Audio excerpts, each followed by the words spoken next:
Live. It says we're live, Vivian. Vivian Love. Scratched Up Live, number 6, featuring Vivian Love. We are here and we're feeling good. We're here and we're feeling good, people. Woo! Scratched Up Live, number 6. Can you clap? No. She wants to play piano. She wants to play a little intro track for the people. Wow. Wow.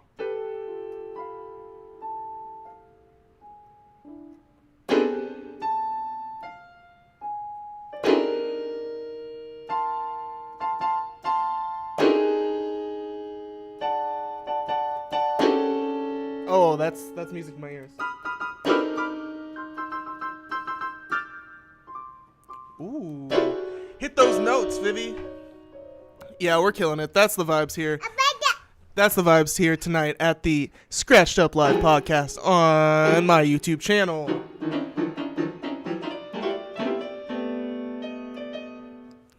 So how's that for an intro? You want to keep playing?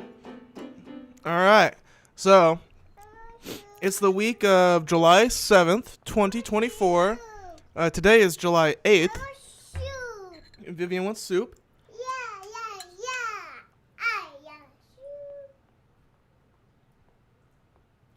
Oh, hot? A little hot. But, anyways, we got a jam-packed docket of news today. Like, I'm talking a lot of stuff. And we're going to hit it all. It's actually not necessarily more than usual, but I'm not really going over new music this week because there wasn't much that dropped last week. And to be honest, I haven't listened to any of the new stuff because nothing was really worth checking out immediately. And that rarely happens. Like, it's really strange, actually. It was a strange week for music. But because of that, we're skipping that segment of the show. We're skipping the new music review segment of the show. And we're just going to do all stories tonight. All current event news stories. And we're going to hit them all. Including, this isn't necessarily a story, but it's like a video essay by my guy, shout out to my guy, Matty Balls, YouTuber Matty Balls. And we're going to watch one of his videos. We're going to watch one of his videos on the CIA's disturbing involvement in hip-hop. And there's some good takes in there. There's some weird, or not weird, but there's some good takes. There's some bad takes. There's some stuff to discuss. There's some good juice in there. So I think it'd be nice to watch that on stream. But as always, we're going to jump right into and start with the Sunday General Discussion thread on Reddit. July 7th thread, 2024. Just our normal, just a general discussion with our fellow hip-hop heads on the internet. This is really like my homepage on the internet because I'm a hip-hop head, so like that's what I'm interested in. So besides like my YouTube homepage, this is my internet homepage is the hip-hop head Reddit. Obviously it's focused on hip-hop, but that's most of the news that I care about, at least like pop culture news. I care about what the rappers are doing, what the industry, how the industry's moving, how it's evolving. And so that's why I like to start with our Sunday general discussion. What's on this community's mind?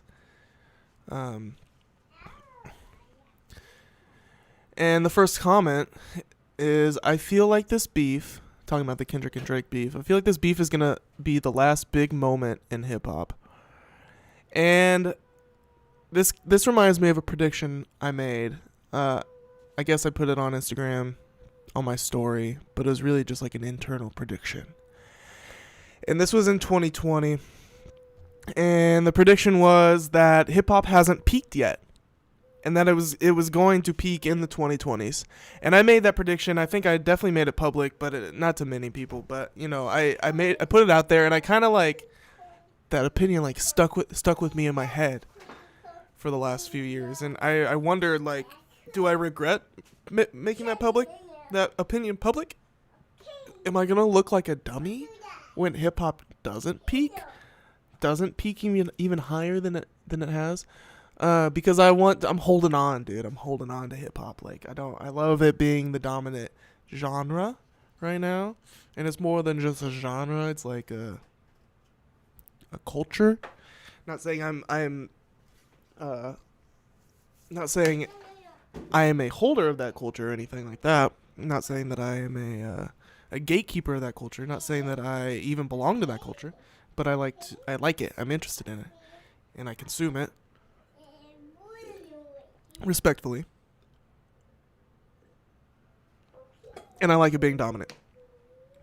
And so I made that prediction in 2020, and by the time, actually it was last year, I remember, I kind of like was like, yeah, bro, it could totally happen. Like, hip hop's gonna keep getting bigger and bigger. 2021, 2022, and then by the time 2023 came around, it felt like my favorite albums weren't hip hop, which is like probably like not that shocking to your average person, but it kind of was to me, because like my favorite albums were like electronic and more like alternative type of music. And don't get me wrong, I still liked the hip hop that came out last year, but my favorite music wasn't hip hop, and that was like the first time that it happened. And so I'm obviously biased. This isn't I'm not shying away from my bias in loving hip hop more than other types of music. And that's why this channel is dedicated to hip hop. But last year I was like, man, I was regretting that opinion I made. Like, oof, I don't know if hip hop's gonna peak. But 2024 rolls around, and my favorite rapper of all time, Kendrick Lamar, takes this beef to the grandest scale, this Drake beef to the grandest scale ever imaginable, to the point where grandmas are asking about Kendrick Lamar and Drake. And now it feels like hip hop is never been bigger, and people have never, dude, and it's so exciting because it's like it's never been more justified. Like, hip hop, like Kendrick is doing this, dude, and I love that. So, hell yeah, Kendrick. All I'm trying to say is, of course, it's Kendrick that's gonna make hip hop peak. If Kanye's out of the question, and Kanye, even before he became like a Nazi, whatever, he was kind of getting I mean, Donda's great. Don't get me wrong; he's one of my favorites of that year. But he was kind of getting like he wasn't gonna revolutionize hip hop in a way again. Like Kanye wasn't gonna do that. Now, obviously, he to me he can't. Like, it's just out of the question. The only person that was gonna be able to do that, unless there's a new artist that hops on the scene and like really shakes shit up, the only artist that was gonna be able to do that was Kendrick, and he did it. So we say thank you to Kendrick for keeping this shit alive, for continuing to peak the genre, to make the genre be more relevant, more popular, more impressive than ever before. I don't know, I don't want to compare time periods, but like they keep building it up. They keep building hip hop up. And by they, I mean like there's still respectable artists making splashes, with King Kendrick at the top there, and so that's my little spiel on this one comment. I was thinking about this. Okay, we're gonna pretend we didn't see that one. My 5-year-old son hanging out with my niece today, playing starts with grandma. She'd say A, and one would say apple, and so forth. We get to S, and my son said Snoop Dogg. He couldn't even name a Snoop Dogg song. Ha! Man, what a baby! I bet he said Snoop Dogg, and he doesn't even know 5 Snoop Dogg songs. What a noob, dude! What a noob to life. 5-year-old noob. Jesus Christ. Let him listen to Drop It Like It's Hot afterwards, and he said he liked the beat, so I guess it goes on his playlist now. What kind of playlist do 5... Oh, I guess so. The dad is making a playlist for his son. That's cool. I do that too. I thought it meant like the 5-year-old has their own playlist like that they create. But I have a playlist for Vivian. It's called Vivian's Party. It's got like pop in it. I'm starting to realize, though, that with his musical taste, I've got to have a conversation about not saying the N-word ever very soon. If anyone has suggestions, very open to it. Well, that tells you the demographic of this subreddit. I feel kind of exposed here. This is such a... This is so silly, dude. Dude, how about just figure it out and like, don't ask this on the internet because it makes you seem very out of touch. Very silly. Are you okay, Vivian? It's not gonna open, girly.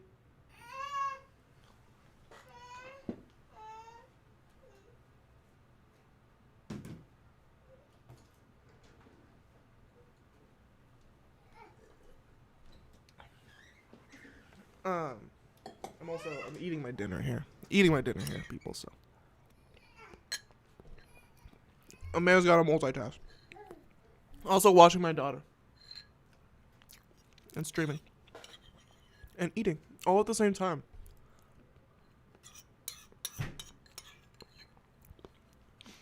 If that's not impressive, I don't know what is.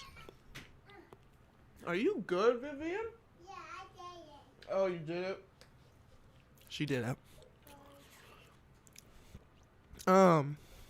Let's watch me eat for a second.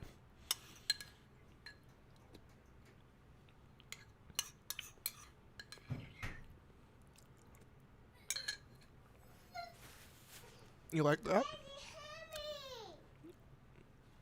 No, Vivi.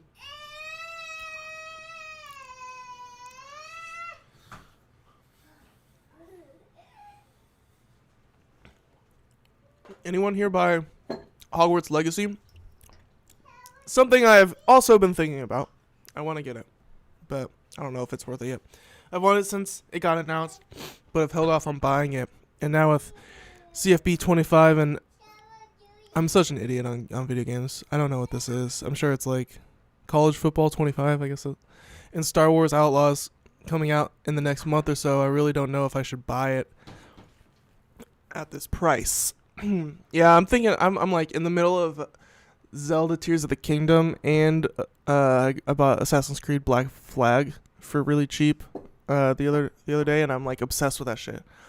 And so I'm both started. Oh, and BioShock 1, which I bought like the first 3 BioShocks or something like that a while ago, like a year and a half ago, and I've only gotten like halfway through the first one. So I've started.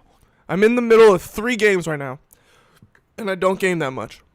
And I intend to finish them. That's the thing. I intend to finish and beat these games. But and this is all on Switch. It just might take a while. So the last thing I need is to add another game to this list. But I really want to play Hogwarts Legacy. And so I guess I'll buy it eventually. I've got all the time in the world.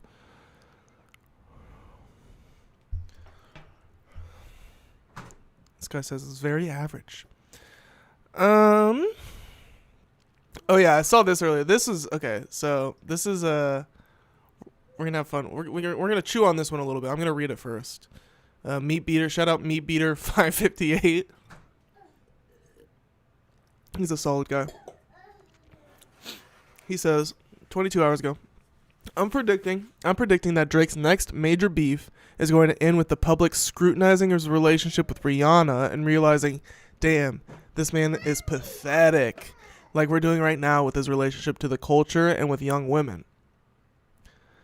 I don't think anything's more pathetic than his relationship with young women, Meat Beater. I mean, like, if it doesn't get more scandalous than the young women thing. I mean, like, we kind of know that he's obsessed with Rihanna. I mean, obviously there's more to dig and more to find out, more to bring to the mass conscious. But I mean, let's keep reading.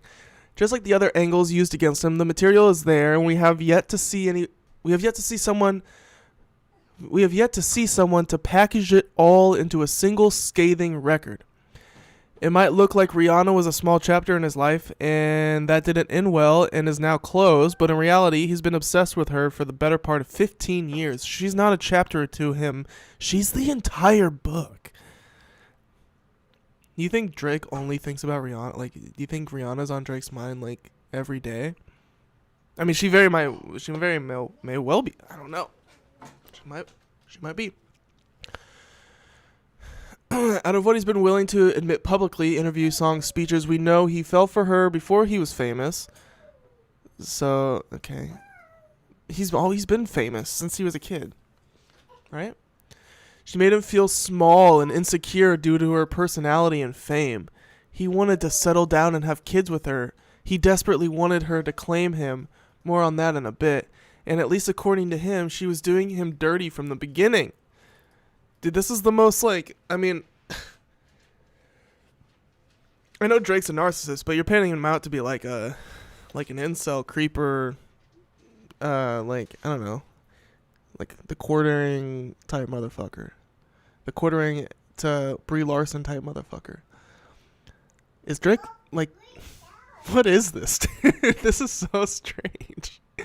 This is pretty strange, man. Meat beater. It's kind of strange. He desperately wanted her to claim him. Like, yeah, dude, of course. Like, of course he wants her to claim him. Like, you're talking about, like, when he's a kid, too? I mean, so I'm assuming at this point you mean, like, after they've met, they have a relationship, they know each other, they've maybe, like, flirted, kissed, whatever, and he wants her to claim him, but he feels insecure to Rihanna, which, okay, I mean, like, sure. I mean, all of this is plausible, I guess. Is it very interesting? Like, to the point where the public is gonna, like, care about this to the point, like, I mean, obviously, the biggest bombshells are out. The biggest, like, scathing songs about him are out. The whole young girl thing, the pedophile shit. The Rihanna thing is nothing compared to this. I'd rather the public look back into Chris Brown and Rihanna. I mean, like, come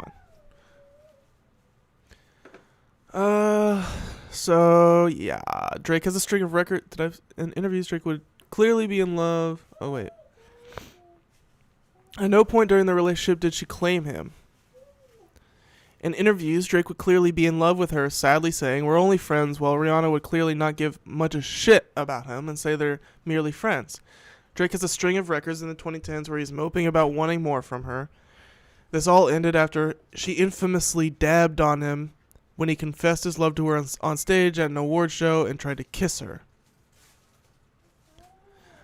I've never seen that video. I want to watch that.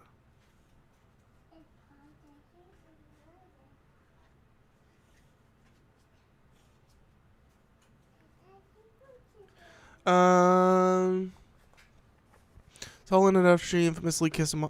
Let's look this up. Infamously dabbed on him while he confessed. Let's do this. Rihanna dabs on Drake. We gotta watch this.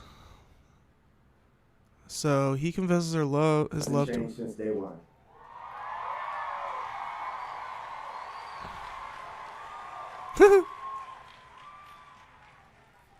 I gotta see what he says before that in the lead up.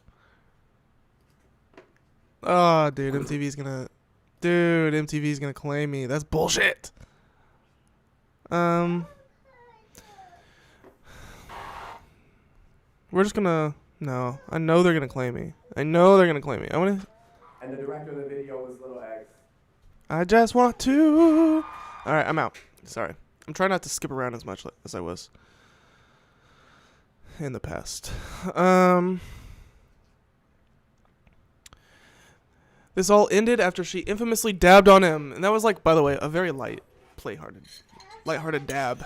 You think he was really upset about that dab? I mean, it's definitely like a, I don't know, like the hug that, like the, what do they call it? Obligatory hug. It was the obligatory dab. You know, just to be, just like an acknowledgement of their presence. I probably would have done the same thing. I didn't see him try to kiss her. This is, alright, so what's up with this? And tried to kiss her. Maybe I have to watch this off screen real quick. Let me watch this off screen. Careful, Viv. Her presence, herself, which is when it gets a little awkward. Wait, what? Wait, hold up, dude.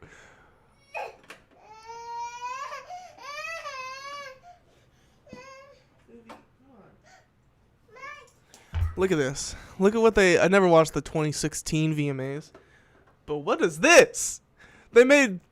The Drake is on stage right now. They're memeing him like this? Dude, there's no way 2024 Drake could take this. Did he approve of this? It's not gonna work.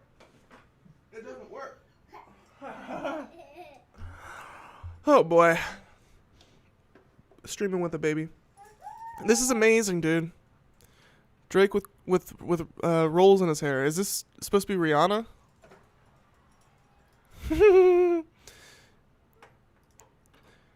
Vivi. No more of that. I'm watching this. Sorry guys. I have to see if he tries to kiss her or not. What's most impressive isn't the endless list of stats, awards, and accomplishments. What's most impressive is the person. Some artists need to play a character to achieve success. Not Some Riri. need to downplay their own natural instincts to blend in. She succeeds by doing something that no one in this music industry does, which is being... I want to see him try and kiss her. I don't think it This happens. woman has surpassed all competition while still being... Oh, he does. Yeah. Oh shit.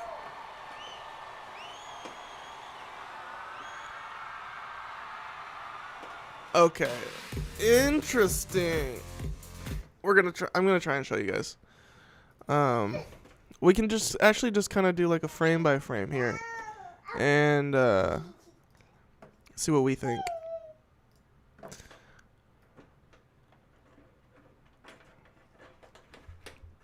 Oh no. So he hands her the award. So it looks like she was going in for a kiss first, dude. Mr. Meat Beater. His hands are out. Maybe she goes in to whisper something. She either goes in to whisper something or kiss his cheek. That's so clear. She makes the first move here. And then he starts to go in and she starts to back. This body language is crazy. Oh, I mean, she puts her arm. So at first, her shoulders kind of move back. So I thought the body language was a little like off-putting. But then she puts her arm around him, all sensual. I don't know, guys. I don't know, Meat Beater. It's hard to say. This all ended after she infamously dabbed on him when he confessed his love to her on stage at an award show and tried to kiss her. The next track he'd release, where he brings her up, wouldn't have him begging her for more, though. That's a weird sentence. The next track he'd release, where he brings her up, wouldn't have him begging her for more, though. It would have him insulting her. Okay. That's where A$AP Rocky comes into the picture. Rocky did, over the pandemic, what Drake has been trying to do since 2009. Bag Rihanna! No more of this, Viv. The keys don't fit in there. The keys don't fit in there. Bag Rihanna! I genuinely believe this sequence of events turned Drake into the Joker. Yeah, I mean, I think A$AP Rocky getting Rihanna pregnant did break Drake's brain a bit. Rihanna was by far Drake's longest relationship, and he has yet to seriously date anyone since, despite his age and desire to settle down. Anyone can tell you how harsh unrequited love is. I imagine it being a larger-than-life global superstar paired with Drake's immaturity magnified the loss even more. So yeah, Drake is like... It's a real big blow to Drake because he's used to getting everything he wants, any girl he wants. And Rihanna, this is kind of like Rihanna is Drake's Kim K. If Drake is Kanye, Rihanna is Kim K. But the difference is Drake didn't bag Rihanna. And honestly, I think that's better for Drake in the long run. I don't know much about Rihanna, but something tells me that if her and Drake were to have gotten married, it wouldn't have lasted. You know the piano?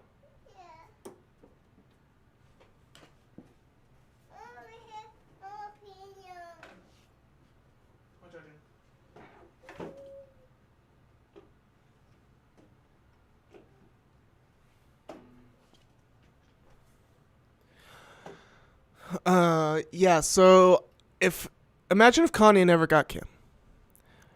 It wouldn't have been as bad as Kanye getting divorced from Kim. And so I think that's kind of like Drake, in a way, was kind of maybe saved. I don't think Rihanna's actually into him. I think Drake, the vibes I'm getting is that Drake is way more into Rihanna than she ever was into him. So I think Rihanna made, I think Drake was spared a lot of heartbreak by not getting with Rihanna. I hope Rihanna loves A$AP Rocky. Let's see. Anyone can tell you how harsh unrequited love is. We read that Rihanna claimed Rocky and to this day denies ever having a romantic relationship with Drake. Because she probably didn't. I feel like that relationship was all one-sided. This is very strange, dude. Drake is kind of a weirdo. Kind of. I say kind of. Drake is a weirdo. Now, there's obviously a lot about these relationships and dynamics I can't know because I don't know these. But it feels like Rihanna rejected Drake due to some character flaw he has that Rocky doesn't. Yeah, Drake's kind of like got a big ego. And I'm more than that. I feel like Drake is just more of he's not as real as Rocky. Drake's tendency to measure success by numbers might have made it hurt even more than Rocky. Okay. Even more given that Rocky is much... Yeah. Yeah, so Drake's like, oh no, dude, Rocky is You're gonna choose Rocky over me? Rocky doesn't sell like the Beatles.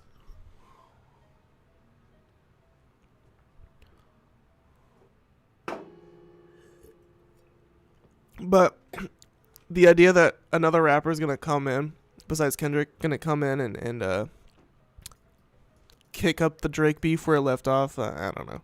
I think it's just kind of... the man Drake is cooked. Every rapper already dissed him. It doesn't matter kind of what new ammunition they pull out. At this point, you're just beating a dead horse. Thought of this while researching something else I wanted to write about, so I know I do not believe it's even possible for Drake to defeat Rocky in a beef. Okay.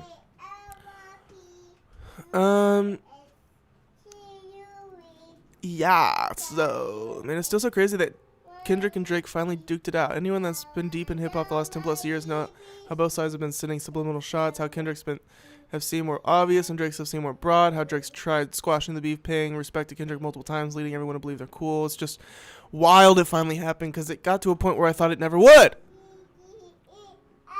If I pay when I'm ordering food, then I'm not going to tip, and I'm standing on that. No more tipping baristas or bartenders or anyone else in a non-sit-down restaurant.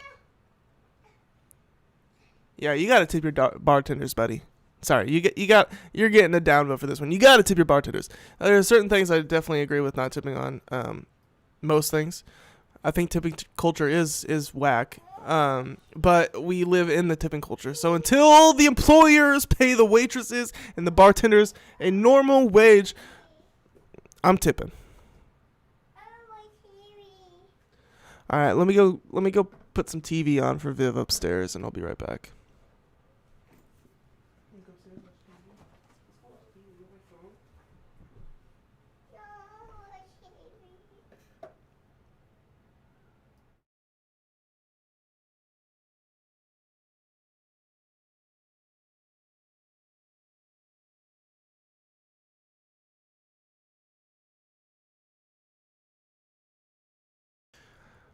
She wants to watch TV down here, actually, with me. Let me get this. No. Yes. Good stuff here, people, on the Sunday General Discussion. I like this. We got some good discussions going here.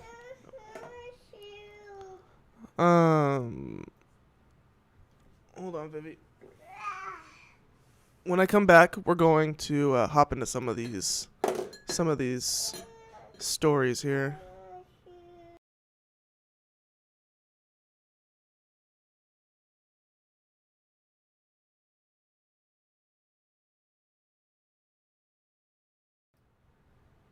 Okay, we're back.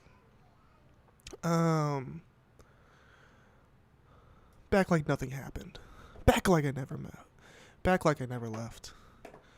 Been listening to Loading off King Carson's new deluxe constantly since it dropped. Oh yeah, that was like one of the only things that dropped this weekend was the deluxe Ken Carson album. 5 new songs that sound exactly the same. Just kidding. It's all love, bro. I don't even fuck with rage music or opium or that scene in general like that, but A Great Chaos has some stupid bangers. I do need to go back and listen to it. I guess we can take a peek-see at my Apple library. I wasn't even sharing my screen. Sorry about that. Let's see here.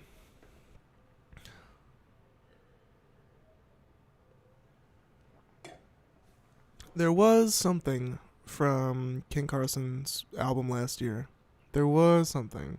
I'm not gonna lie. Oh wait. Maybe not? I thought that was last year. It should have been. I guess it's gone.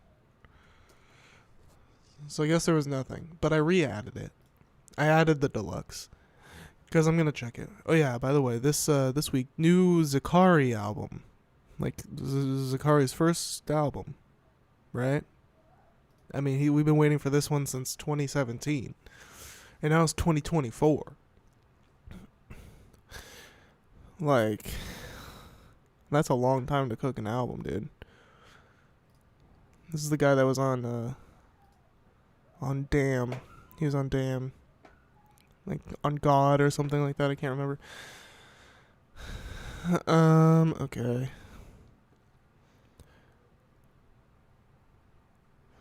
So they're talking about movies. Okay, we're going to move on. We're moving on here. We're moving on. Let's see here. So, we're going to start with this Rep Ferreira. So he's got this crazy beef with his baby mama. I listen to this guy's music. I do. He actually has like one of the coolest songs this year to come out. Like, I swear to God. Like, one of the coolest hip-hop songs. This shit is called The Words of the Poem by Rap Ferreira and Fumitaki Tamura. Dude, this song right here, like, check it. Dude, The Words of the Poem. This is like some beat poetry turned into hip-hop type of shit, dude. Like, it's very unique. But so, Rap Ferreira, he posted this response video on Instagram, and we're going to watch it. We're going to watch it. So what the accusations are, I'm not entirely sure. I think he expounds in this video a bit. But it looks like his baby mama is actually, like, crazy. Like, for real. Like, she's keeping him from his kid. And saying that he abducted she abducted the kid. And so let's just matters have been made public, and I need to address them. I've been okayed by my lawyers to make this statement, and I apologize if my immediate silence is seen as damning, but I'm not willing to do anything that jeopardizes the safety of my family or this case involving my daughter. I like a Squirtle tattoo. I'm involved in a legal battle for my daughter. Her mother, Mecca, is a person I have known for 8 years and supported through various travails and battles with violent men. 2 years ago, I paid a total of... What I do know is he's, I don't know what you call it, non-monogamous. So his girl, this baby mama, like, they're together, but she dates other people. He dates other people. Well, you know. $20,000 to retain a lawyer for Mecca so she could get custody of her. But she dates very violent men. That makes me wonder, like, she must, I don't know. Son from a why is she with him? violent man. If she's every other man she's with is violent, but Milo's not. and to I don't think he is. also hire her a licensed armed bodyguard to protect her. That's a crazy dude. Could you imagine you're just like a normal person and you just have like a bodyguard hanging out in your living room while you're folding clothes or something, like an armed bodyguard, like what, they just become your bestie and you just start hanging out with them all the time? That sucks, dude. From her other baby's father, who is now in a county holding facility with $100,000 bond for charges such as felony stalking resulting in bodily harm, felony battery, domestic abuse, posting of private representation without consent, 3 charges of battery, felony second-degree sexual assault, among other things. Damn. Mecca moved down to Tennessee to escape all of this last April with our daughter. We rented her a home that she shared with our other partner and children. Things were well for a while. I never lived in this home. We never asked Mecca to pay any bills or rent. We wanted to provide a safe space for her and her children from previous relationships to heal in, and we were committed to this. Mecca absconded with our daughter last November and cut off all contact with me after I fathered a beautiful child in early November with my other partner. So she was mad that he had a baby with another girl? Is that the deal? But I thought they were non-monogamous. To be clear, Mecca and I were never married and never in a one-to-one monogamous relationship. I've been doing my best to be compassionate to her and her situation while also prioritizing our daughter's safety. In December, I retained a lawyer. In January, we managed to get her served without knowing where she lived, and I've been putting my faith in the courts to do what's right. She filed a bogus DCS report on me alleging I abused her son in November. I didn't... Her son or their son? How many kids does she have? I have questions here, brother. I just have questions. I want to know what... Is it their son that he's talking about?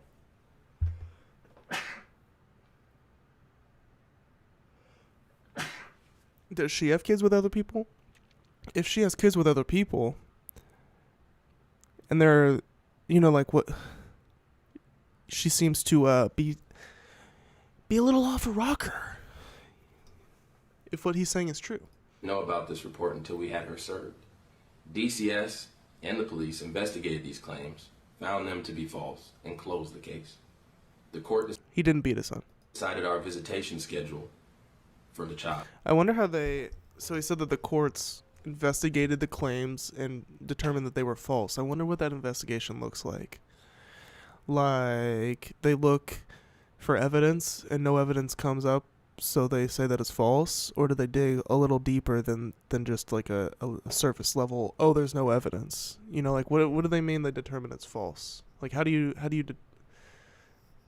like, there's no court of opinion. I mean, there's no, like, jury there to determine whether it's false or not. No jury of peers, it's just the cops. I don't know, man. And Mecca has failed to appear on 3 separate occasions. After not seeing my daughter for a month, I learned through Mecca's... That's heartbreaking, dude. That's honestly, like, my worst fear, is not being able to see my daughter for a long period of time. Even, like, on a night that I want her, like, I can't imagine not spending every night with my daughter. Like, that is heartbreaking, and it would tear me up. Attorney notifying mine that Mecca was claiming my 1-year-old daughter had been sexually abused. By who? The same day she did this, she was tagged on social media and videos dancing in a club in Milwaukee, thousands of miles away from where she was supposed to meet me to exchange our daughter. Mind you, during this entire process, I have not known where my daughter is, where she lives, who she's around, or how she is being cared for. A 1-year-old, dude. She's not even just like, oh, my daughter. Like, that's like a baby. You should, it'd be more accurate to call her your baby, because that's a baby, dog. That's so sad. Because of this, an emergency order was issued by a magistrate in Nashville for me to go get my daughter from North Carolina. I worked with the sheriff's department and learned that she had been evicted from her home. When the sheriff called her, she fled. I returned back to my home. Dude, what drives people like this? The chaos and the lies. Like, what drives people to to put up with that. Like, it'd just be too stressful for me. At the end of the day, like, I'm gonna just give myself up because I am not dealing with the stress and anxiety of running from the law, and like, especially with a child involved, dude. Like, they take that shit so serious, the child endangerment shit. Well, I'd like to imagine they do at least. I guess there's cases where I'd be completely wrong there, but whatever. Without my child, and once again I had to put my faith in the courts and the sheriff's department. That sucks. 4 days ago, our daughter was removed Nothing from scarier than that. by DCS and the sheriff's department, given to me by the state, and I am her custodian. I immediately brought my daughter to her lifelong pediatrician who examined her, and her professional opinion is that my child is totally fine. So that's good. So he has his daughter. He got his daughter. Pediatrician said, she's fine. That makes me happy. You know, everything else, they can battle it out in the courts. But he's got his daughter, and he seems to care about her well-being. Like actually taking her to the doctor and shit. So good. To be clear, I have never sexually assaulted anyone. I have never assaulted any woman or child. Good. There's no evidence showing otherwise.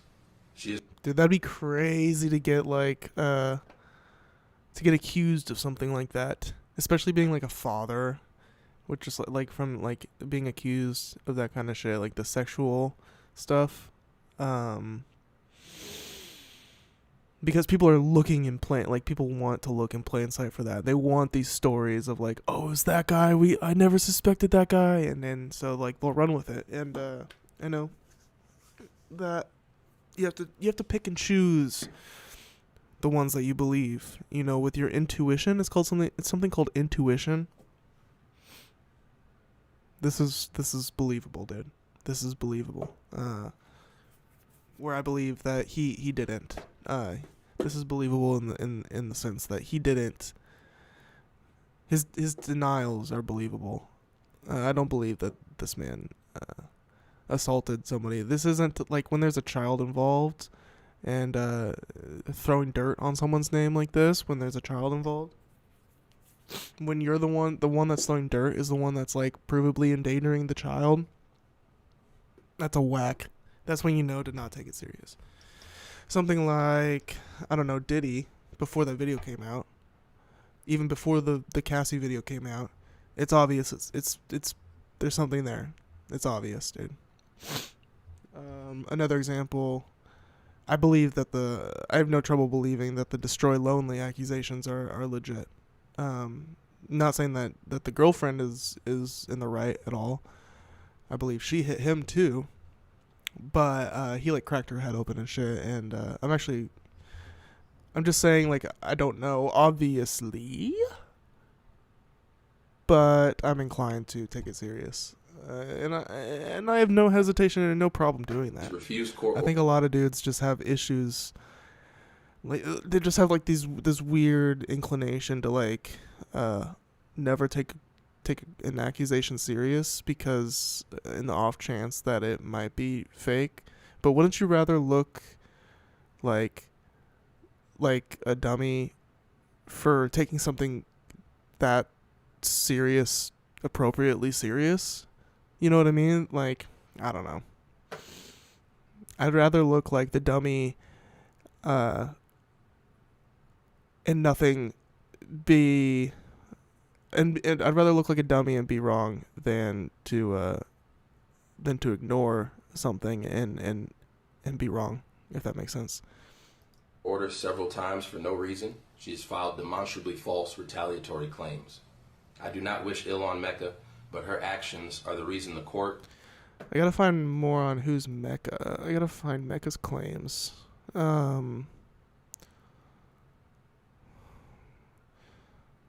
So, I want to see if anybody in here has Mecca's at. Oh, here we go. As someone who doesn't like to know the details of this, what info is out there that should make us lean in one direction or the other? The only other details are from a fundraising campaign created by the woman he shares a daughter with. She says this. Perfect. This is what I was looking for. I, Chloe Mecca Stingley, am writing to you with a heavy heart and a clear plea for help. I seek community support and asking for $7,500 for a retainer fee to immediately hire a specialized domestic violence attorney and cover my travel expenses for the emergency hearing next week in Nashville on July 12, 2024. Immediately hire a specialized domestic violence attorney and cover my travel expenses for the emergency hearing next week. I share daughter Miel Stingley Ferreira with Rory Ferreira, who has committed multiple acts of violence against me and all of my children. So she does have other children with other people. Rory Ferreira physically assaulted my 7-year-old at his record store, Soul Folks Records. Used a deadly weapon. See, like, at his record store, right? Like, where the witness is there. Like, used a deadly weapon against him and also sexually assaulted me. We lived in Nashville for a few months and fled in November of 23 because of fear of bodily harm and death. Most recently, Rory stalked me to find my protected location in Charlotte and had me served with a warrant to remove our daughter from my care. She is currently 16-month-old and still breastfed. I also need to hire a lawyer, $5,000 in North Carolina before July 23rd, 24, because I have filed an order of protection against Rory due to his behavior that inflicts substantial emotional distress by way of stalking, neglect of the daughter. He's literally, didn't he just come and like, he took the daughter. All he wants is the daughter. That's not neglectful. Aggravated child abuse of my son, Ori Stingley, and Rory's history of unlawfully imprisoning me, along with verbal, financial, and sexual abuse. So just like all the abuse under the sun, apparently he has committed, and just like cast a wide net, maybe you'll catch something. These funds will allow me to protect my rights, have Meal return to my care, and show cause for change of jurisdiction to North Carolina so Rory can travel here to see it. And show cause for change of jurisdiction to North Carolina so Rory can travel here to see her. A desire from Meal to keep a relationship with a father, but not to the detriment of the health, safety, and well-being of myself or my children. Rory Ferreira is using the court system to harass me with litigation abuse. So it did feel like he was quick to turn to legal matters. I wouldn't call it harassment per se, but I did feel like he was quick to draw that. I lost it. God damn it. That legal weapon. Well, I felt that. I don't know. It's just something I felt. I wasn't even going to comment on it, but she mentioned it here, so he's a little trigger happy, but he's worried about his daughter, I guess. 16-month-old daughter, like. A little petty. I don't know. This is why you stay in monogamous relationships, people. Yeah, in my opinion. These funds will allow me to protect my rights. We heard that. Using the court system to harass me with litigation abuse fueled by false allegations as a form of retaliation for me escaping from him and the domestic violence that was perpetrated in Nashville during 23. She's asking for $22,000 in total. Oh, I thought it was $7,000. Damn, $22,000 in total because I need to hire lawyers in 2 different states. This is after this man paid $20,000 to like hire a body. This man doesn't rep Ferrara. Like, according to him, paid $20,000 to give her a bodyguard and shit. I don't know, dude. She's asking for another $22,000. Like, I can't imagine asking for $20,000 from anybody, or even getting $20,000 from somebody. I don't know. That's a big goal. I'm asking for $22,000 total because I need to hire lawyers in 2 different states, travel, and have enough funds to care for myself and my children during these lengthy custody cases. Dude, this is why you stay monogamous, dude. I'm just gonna say it, like, point blank case, bada boom, bada bing, dude. Lawyers, 2 different states, babies, baby daddies, baby mamas, kidnappings. This is a mess, dude. I am in awe and infinite gratitude for the response and love shown to my family during this time. Each of you are my angels here on earth. I don't know if it's worth noting, but it used to say 44,000 instead of 22,000. Damn, so she... it said 44,000. Maybe it was a typo. Oh, wait, let's see here. Also not someone who's been following it super closely, but Milo seems to have some vague accusations that have followed him around for years, and he's associated with some folks that have worse and more credible allegations, namely bus driver. Having said that, it does seem that the legal process has been working to his favor so far in this particular saga, which is something, although everyone knows the legal system gets a lot of these things wrong. All we can say for sure is that it's messy as hell and hard to know what's true and what isn't. At even more base level, Milo has always been a bit of a pervert. I love the early stuff, but he did have questionable attitudes towards women. Not to say that any of these things here are true at all, but he's always been kind of questionable, very terminally online for a long time of questionable paired with being pretty dramatic in an indie boy way. It does not surprise me that there's always been vague things. Would agree, except I do feel he's evidently progressed, evolved immensely as a human through his rap career. Going into the Rap Forever phase, he made it clear it was kind of a break from previous music/image because he felt he'd become a different person, and Milo was rooted in things that he doesn't identify with or believe in anymore. IMO, he's really become an almost absurdly intrinsically motivated dude committed to wholesome self-expression empowerment. I wouldn't doubt he has some past, maybe gross mistakes, but they were likely based on values not instilled in his youth. And it feels he's genuinely grown. This is a nice comment. Optimist go. You are optimistic. I don't know much about Milo's past. I don't know. I didn't listen to him until 2020. Like, literally didn't even hear about him until 2020. Became a fan in 2020, but was never a fan during his Milo phase. This does seem to be that I don't necessarily take this video as like, oh, he's 100% on the right here. I don't know. It's just like a weird situation. Like to even get wrapped up in a situation like this is weird. Sorry, it's just weird. So I don't know. All of her other boyfriends are abusive, but you're not. I don't know, dude. The sheriff's department and DCS removed our child from her care. Our litigation is still pending, and I ask all concerned. But he is fucking her in the courts right now. I mean, like, she is just getting railed by the courts right now. It seems like. I guess I don't know. Maybe rail is too strong of a word, but I don't know, dude. It seems to be. She's losing this one. Parties to postpone their judgment until the courts do. Thank you. Peace, world. Is that it? Private matters have. Okay. So that's it for now. I hope the children are okay. It sounds like the daughter is in Milo's hands, and I feel like Milo is a good dad. You know, for all I know. Probably best that the woman isn't around. He's probably a great guy when the woman isn't around, right? Okay. Let's move on here. I'll pour me a glass of wine, and then we'll move on to the next story here. So give me a second. By the way, I got a new light. I got a light. I didn't know if you noticed, but get this light here can make it brighter. I don't know if I feel like this is too bright. I just need a little extra, because if I turn it off, see what I mean? So need some extra, a little boost.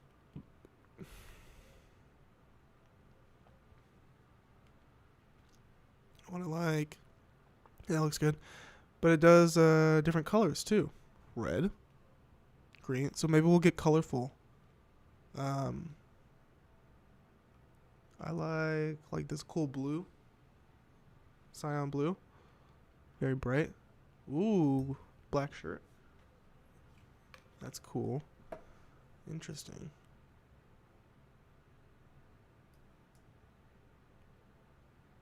Oh yeah. Makes half my shirt look black. I guess. I don't know if it... Yeah, it does. I'm looking at the preview here. Okay. We're not going to do that. I'm just playing around here. Blue. It's very blue. Purple. Pinkish purplish. We like that? Do we like that? I don't know.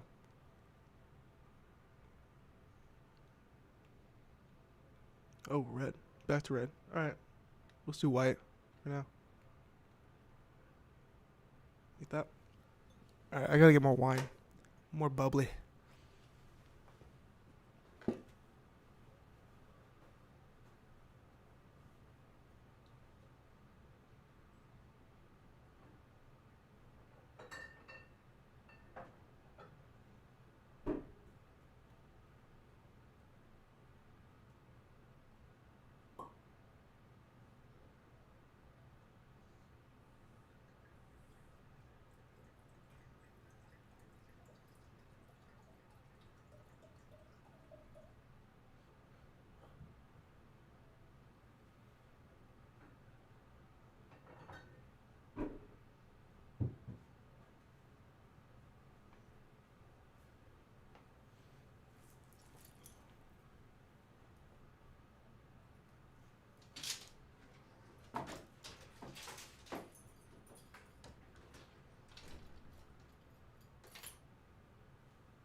So just a side note here. I've been loving YouTube. Just saying. I love posting on YouTube. I'm a YouTube junkie now. YouTube is my home now. I mean, I've always watched YouTube, at least, especially the last 4 or 5 years.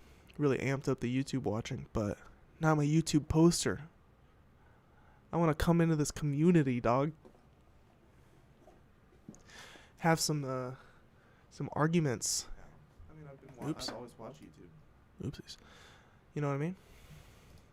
Exciting stuff. So next on the list here is kind of basic, but uh-oh. Let's see here. We're going to talk about it anyways. Action Bronson announces his new album, Johann Sebastian Baklava the Doctor. July 11th release date. So that's kind of cool. I just thought I'd mention it. He'll be unleashing his newest musical offering, Johann Sebastian Baklava the Doctor. You know, I used to have a cat named Sebastian. The coolest cat ever. Just like a loving fluff ball, happy, never in a bad mood, just like so nice. Hold on, I gotta go soothe my daughter.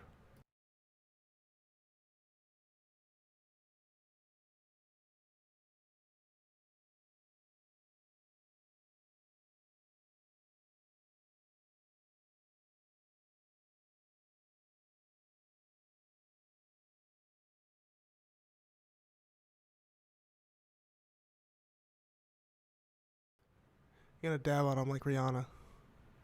Dab on Drake like Rihanna. No, that's gotta be something like, I'm gonna dab on my haters like Rihanna dab Drake. Alright, anyways. Action Bronson. 80th year. On this day, it's also the 80th year of me being mothered by an amazing woman. 80th year? Action Bronson is 80. To commemorate life and enjoyment, I can offer you this art. Production from family, Alchemist and Derringer. Okay. Alchemist and Derringer produced Action Bronson album.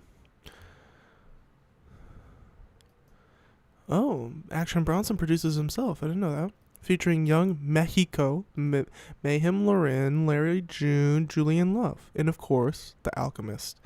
Thank you to all the heads that have been around from day one. And the newest members of this coalition, Baklava Records, available everywhere soon. I find it interesting how intertwined Action has gotten with Larry June and his crew. I didn't think they'd be compatible musically, but Solid Plan is an awesome song, and now Larry's on an Action album too. Larry and some of the TFM crew were on Fuck That's Delicious. Sean Kelly from TFM has done a few videos from Bronson now, Solid Plan, Vertigo, Nourish a Thug, and they all look amazing visually. Let's take a look-see-loo. Because we like to do that here on Scratched Up Live. We take look-see-loos. Let's watch the video for Nourish a Thug. Apparently, this guy Sean Kelly from TFM did the video.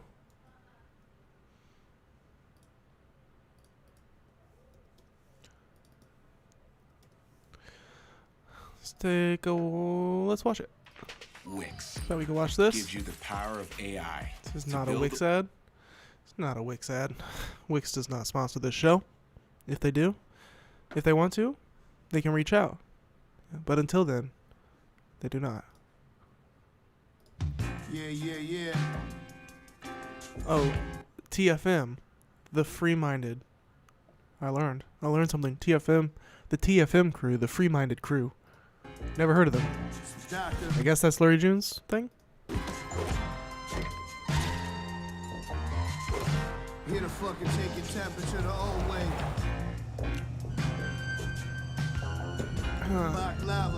The song's gonna get claimed, isn't it? This whole part might get claimed, but fuck it.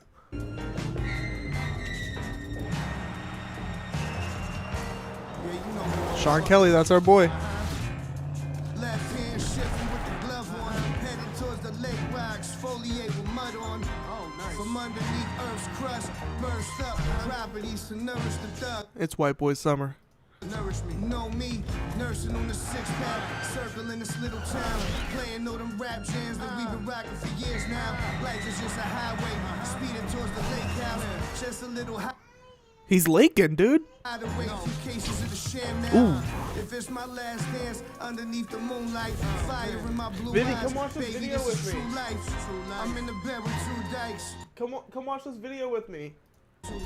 Watching Tyson Fury, first Francis ain't got new fight. All I do is create new life. The blue light mixed with the red ones. Nah, not tonight. They're gonna need 4 cups. I'm gonna take this moment to say, Action Bronson. Just want to say it randomly, random aside here. Action Bronson said that Terrence Howard is a genius after his interview on Joe Rogan. I'm gonna let you chew on that. I had a lot of respect for Action Bronson, but man, he went on to Joe Rogan and started to big up Terrence Howard, saying that dude was onto something. Come on, man, you're smarter than that, Action. You're smarter than that. I know you're smarter than that. Shoulders buff, only man alive known to break out of the cobra clutch. Only one motherfucker.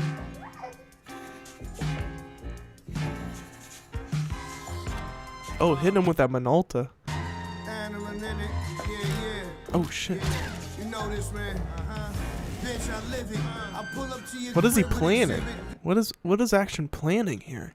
Have him put a fucking fish tank in a Civic and slam Oh, there's dunk two actions. 2 midgets 'cause it's physics. That's called double action. 96 That's what I call some double action. 95 M5, bitches doing dragon hentai. Now Ooh. laying in the rim of wire. See the way he Walking wrapped around that the meat river around that wild. stick? Young baklava, the minotaur. No Guerra hit the 3 to leave my hand up. To celebrate with baked clams as a standard.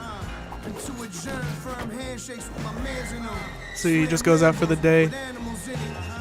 Ride around kicks it by the city lake, like packs up, goes home. Yeah. Fuck camping, dude. Is it just me or was there no driver in that cop car? Wait a second. Was there a driver? I don't see a driver. Is that a head there? I guess that's the head. I didn't see a driver. I don't know. I'm not convinced. Is this a Tesla cop?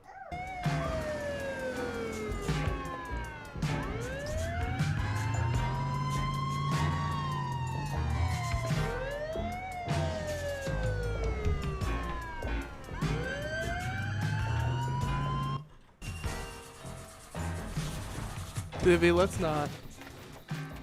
Oh, he ran. Good for you, Action. A-cab, buddy. Okay, cool. Just an unexpected pairing. Alright, so Action Bronson album, July 11th. Put it on your calendars, people. Put it on your calendar. Next up, we got something else. Here. How long have I been going here? How long have we been going here?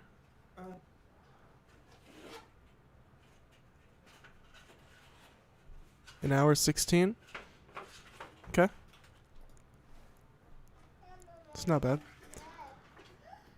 I'm gonna do one more small one here, and then we'll get into a big juicy title story. But this one here is Juicy J announces a collab album with none other Xavier Wolf, who I don't know much about.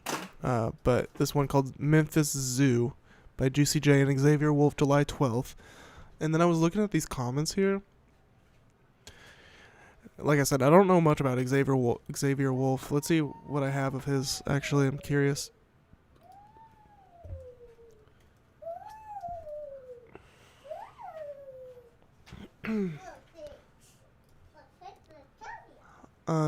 Yeah, I know of him because of his work with Puya, I guess.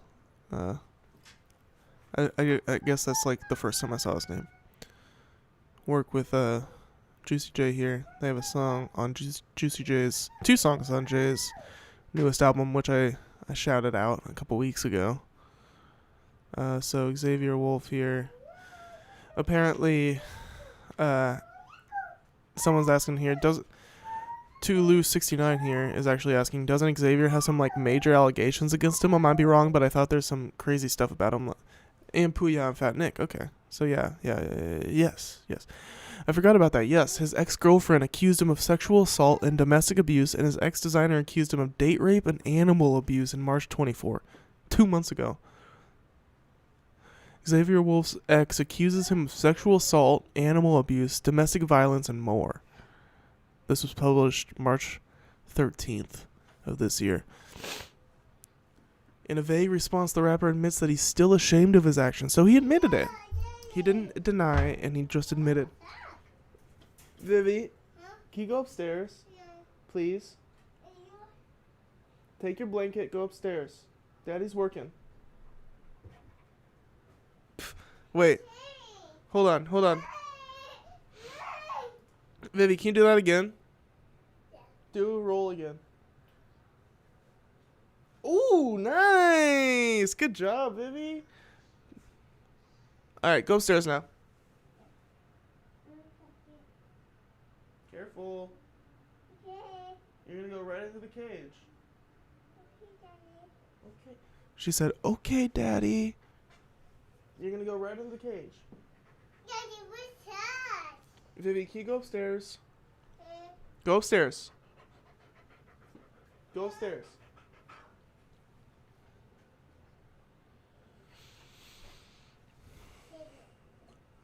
Oh, look, TV.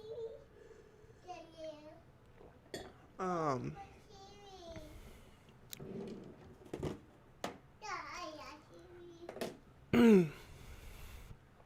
Earlier this week, a former girlfriend of Memphis-based rapper Xavier Wolf took to Reddit to accuse him of sexual assault, animal abuse, domestic violence, and more. The ex, who goes by Jean Yasami on the platform, claims that the two of them had a serious relationship for 5 years, which took a turn for the worse in December 2018.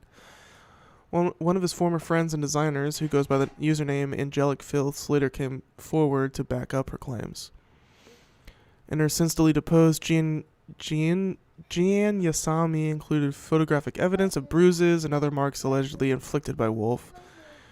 She also included various photos of her and Wolf alongside their small dog, Ramen. His ex-designer alleges that the performer once urged him to put some sort of pill in women's drinks.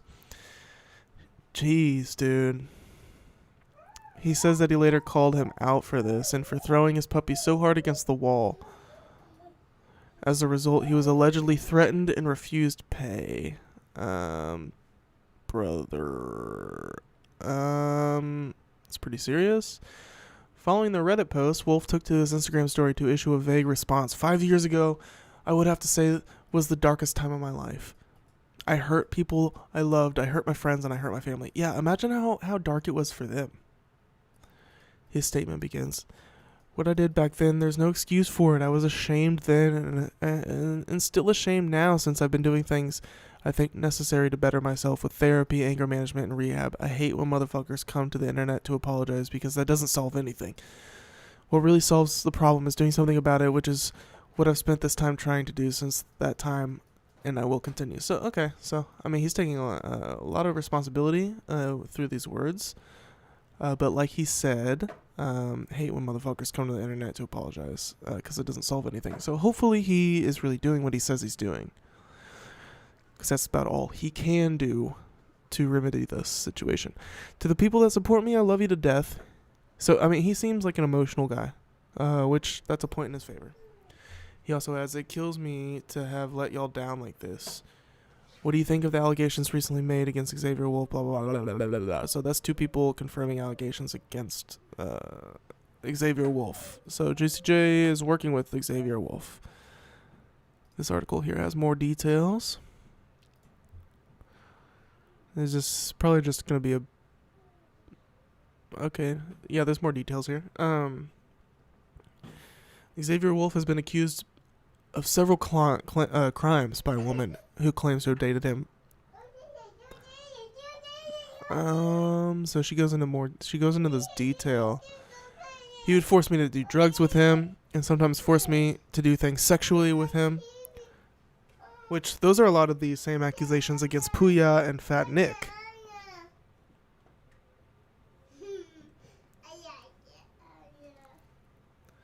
So it seems like these are the patterns in that crew.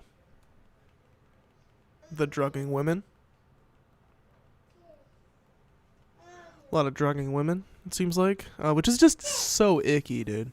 That's so, like, what do they call it? Like, pre-planned, premeditated. Dude, drugging a drink is so premeditated and icky. It's, like, the ickiest of the ick. That's what, like, Jeffrey Dahmer does and shit, dude. That's, like, serial killer behavior. And that's kind of like the same thread that people pull on, like, with anything rape-related. It's like serial killer behavior, and that's why people are so sensitive to it, obviously. That's why even men are so sensitive to it. Because it's so obvious. Obviously, women are sensitive to rape, because it affects them directly. But the reason why there's men who are so passionate about this, too, is because it's so blatantly, obviously, like, the same mindset as murder. As, like, serial murder. Especially, at least the premeditated, like drink spiking rape.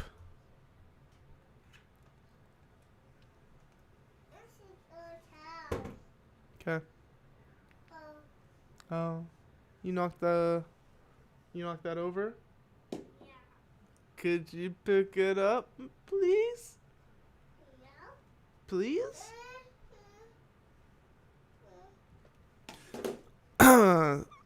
Let's see here. He would force me to do drugs with him and sometimes force me to do things sexually with him when I didn't want to, she claimed in the lengthy post. When I didn't want to do drugs with him or have sex with him or give him head, he would force me. For Christmas, he bought me a dog. Her name is Ramen. This man is so evil and unhinged that he would take his anger out on Ramen. Ramen was still a baby. We got her at 3 months, and at 3 months, he was beating her. She was so scared of him that every time she saw him, she would poop herself. Oh, dude, that makes me so sad. Viv, please, can you not? Maybe. I need you to go upstairs.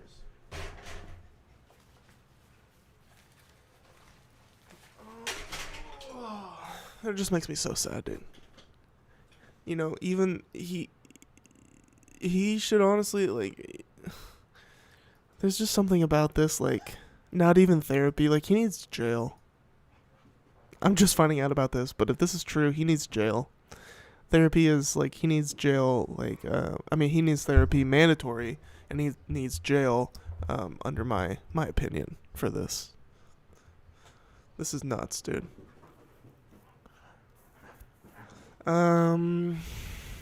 He would throw her across the room. He would grab the TV remote and hit her with it. When I would try to defend her or protect her, he would just end up hitting me and throwing me across the room. Is this man getting like prosecuted for this? About alerting the authorities regarding the situation, she accused the justice system of failing her. I called the cops one time and all he got was probation and he had to donate money. She claimed I tried to sue him and he tried to settle for $10,000, but I said no and pushed for more, and eventually nothing ended up happening. All I got was a restraining order that lasted for 5 years. This is so sad, dude. This is more evidence, more like anything than any of the other domestic assault abuse cases I've talked about so far on the stream. This is like details, dude. Viv, can you go upstairs? No. Please? Wet. Yeah, you just threw it in the water. No. You just threw it in the water.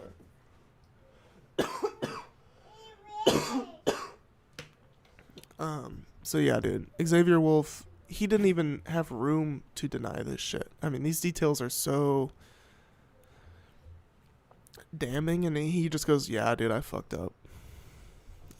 He shouldn't have a, Juicy J should not be platforming this man. I mean, really, dude, like, really, like, this one's especially, dude. This is kind of like the bar now for me, for, like, this and the Diddy thing. Like, we need, like, evidence for this shit. We need details for these things. You know, the Destroy Lonely one, I am inclined to believe it, but, like, I still don't know. But this is, like, wow. Very detailed. Soon after the aforementioned accusations went live, Wolf took to his social media to address what he called the darkest time of his life. 5 years ago, I would have to say was the darkest time of my life. I hurt people I love. Wait, I think the one song I have from him is from that time period. With Puya. Oh God, should I listen to this? Living this life to the fullest. I don't wanna hear no shoulda woulda, cause you could. Nobody will ever notice. Bitch, I'm global. Look at my stat sheet. I think I should just like go ahead and delete this, cause it's not even that good of a song, and my mans are like rapists, so let's listen to this one. Oh, Peep is gonna claim my ass. I don't know. All right. 5 years ago, I would have to say is the darkest time of my life. I hurt people I loved. I hurt my friends, and I hurt my family. What I did back then, there's no excuse for I was ashamed then and still ashamed now. Since then, I've been doing things I think necessary to better myself with therapy, anger management, and rehab. Under a Twitter post of the above, blah, blah, blah, blah. I just don't feel like beating women and throwing animals across rooms can be blamed on the year. Yeah, dude. Like, you can't just like have a bad year and do that kind of shit. Plenty of people go through substance abuse and still don't assault women and animals. Not all that was true, but I understand the frustration. I don't know, man. I don't know, Mr. 31-year-old rapper. You sound kind of washed. Oh yeah, and related news, Vori was also accused of domestic. Oh my God, dude. This has just become the domestic abuse podcast. This is nuts, man. Vori. I remember kind of brushing over this. I remember seeing the headline. Vori threatens to kill girlfriend in alleged footage of domestic abuse. This is a rapper I listen to, and actually, like, like, what do you call it? An honorable mention of 2022, as far as albums go, is Vori's record, Lost Souls. I really like this record. Vori's been accused of domestic abuse by his girlfriend with footage this is unrelated, but we're just going down the rabbit hole. This is part of the rabbit hole. This is a whole live show of rabbit holes at this point. And that's kind of what I planned on it being, in a way. Vori's been accused of domestic abuse by his girlfriend with footage showing him threatening to have her killed. Home security videos that surfaced online on Tuesday, February 13th, 2024, capture heated encounters between the Grammy-winning singer and his partner inside their home. In one clip, Vori, real name Tavoris Hollins Jr., is seen shouting aggressively at his girlfriend with whom he shares a child and backing her down. I'm not doing that. You don't run this. I do. I couldn't imagine speaking like that. Like, I'm not going to lie. Like, you know, me and my girl, we fight. We get into arguments. But I'm not, dude, like, he's saying, you don't run this. I do. Like, what the fuck? He can be heard shouting while his girlfriend, who is holding their dog, walks backwards and pleads with him to stop. Dude, these rappers gotta be stopped, bro. Like, I love hip-hop, and I love a lot of artists, and I love the sounds, and I love the culture, but I don't love this, dude. I don't love this. And now, at this point, it's like every single stream I do is basically just gonna be covering a different domestic abuse situation or sexual crime that one of these rappers is committed. And I don't think they should get away with this, honestly, because hip-hop is better than this. Hip-hop is more respectable than this. And if these are the people representing the genre, and this is what they're doing, we need to call these motherfuckers. Oh, dude. We need to call them out, dude. I'm sorry. But, like, fuck, man. Another video finds the Dream Chaser ordering his partner to remove... I didn't know that. I didn't know he signed to Dream Chasers. Ordering his partner to remove her phone's access to their home security camera before warning her, I will literally get you killed for real. Dude, this is Vori. This makes me sad, man. Because he's like a crooner. He's one of those auto crooners. Like, he's like a love... He does like the love songs and shit. This isn't lovey. This isn't love, dude. This is hate and violent thirst for violence, dude.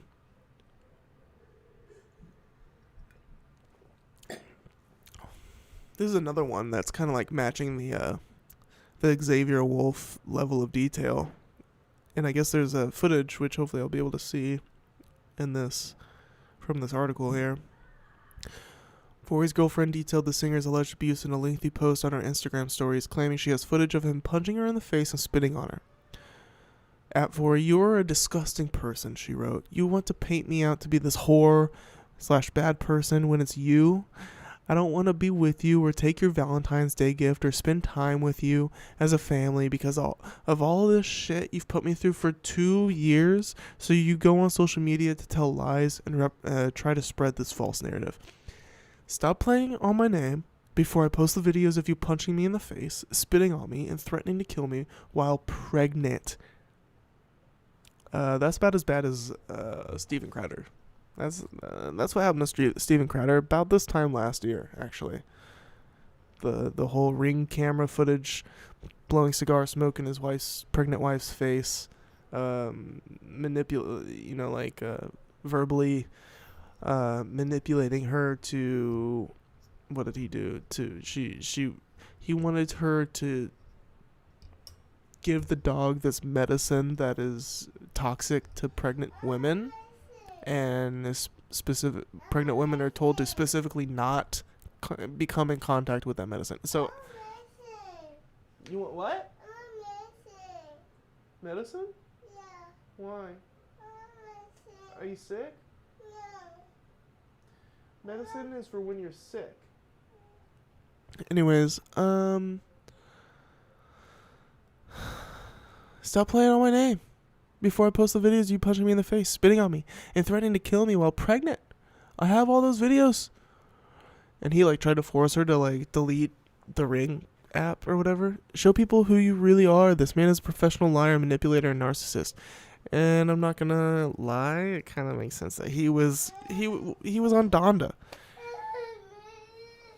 He's collabing with Kanye. The proof is public. I'd say the proof is in the pudding, dude. He's collabing with Kanye. Oh, look, there they are. There they are. Look at that. Kanye West and Donna collab. Fyre joined forces on Pusha T approved Daylight, which is a horrible song, by the way. She added, the proof is public. Simply Google what he has current court cases for. And that's only 2 of the 100 times he's done this. If y'all want to support a man that abuses pregnant women or women in general, that's between you and God. Fyre has yet to respond to the allegations, but he released a new song called Why Lie on Wednesday. Okay, I probably have this song, actually. I didn't really know the details of all this. Because that's pretty damning. Why lie? Why lie? Why would you lie? I beat your ass, but why lie? I'm trying to find out what you lie for. Hey, was I wrong? I wasn't even that wrong, dude. I was pretty damn close. I didn't even know about that song. So yeah, dude, this makes me want to delete this album. I'm not gonna lie, dude. It really puts a bad taste in my mouth, and I'm not gonna just delete it like that. Because there's 3 songs here that I do like. But moving forward, I'm gonna think twice before I add the newest Fyre single. I'm not. Jesus, dude. Hip Hop DX has reached out to Fyre's team for comment. 26-year-old is best known for his appearances on Kanye West Donda, as well as collabs with Playboi Carti, Tory Lanez, and his label boss Meek Mill. He also won a Grammy in 2019 for his songwriting contributions to Jay-Z and Beyonce's Everything Is Love, which won Best Urban Contemporary Album. Interesting. Okay, that's cool. Didn't know he was part of that. Fyre's debut solo album Lost Souls was released in 2022 and debuted at number 1 on Billboard's Heat Seekers chart. So that's not even a real Billboard chart. That's a Heat Seekers chart. She said to Google what he has current court cases for, and I'm going to do just that. So his name was right here. DeVoris Hollis Jr. We're having a great time here learning about learning the facts here. Let's see.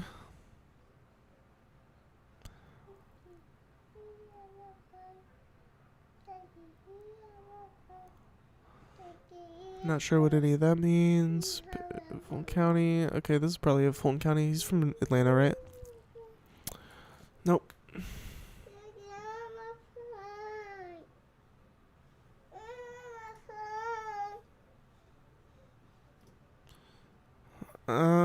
So here's the thing.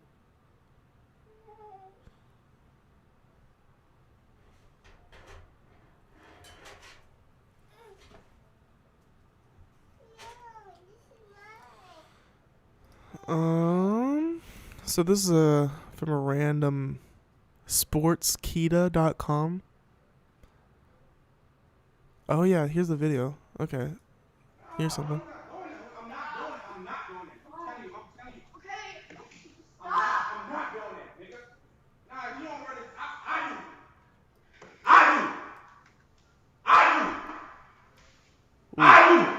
Ooh. I don't know if. Ooh. Get out this, remove your camera from that. When we get out this shit, remove your phone from that camera. Jenny, I would literally get you killed. For Oh my god, dude. Oh my god, bro. You'll get her killed? Bro, with your pudgy ass, bro. Shut your pudgy ass up. Your Twinkie ass, bro. Your Homer Simpson looking ass, dude. Get the fuck out of here, dude.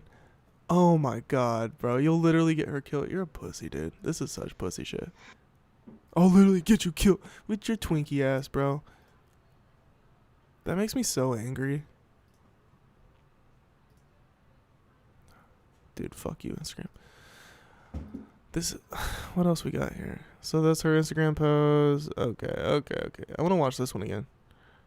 More. He says, wow, I've always go. Okay. Nah, bro, I'm not doing it. I'm not doing it. I'm telling you. Okay. I'm not doing it, nigga. Nah, if you don't wear this, I do. Where's the puppy?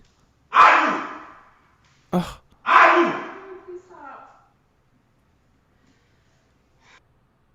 Dude, he's a piece of shit. Oh, wow, dude. She says, please be aware of who you are in a relationship with. If the man has abused in the past, he will do it to you. No matter how many times they say they are going to get help, they won't. They will never change. Vori, you are a disgusting person. Oh my god, why Vori's girlfriend put those videos out? That's my guy. Oh, Vori's girlfriend, it's your fault. Why you do that, girl? Disgusting, dude. So all that off of the Juicy J.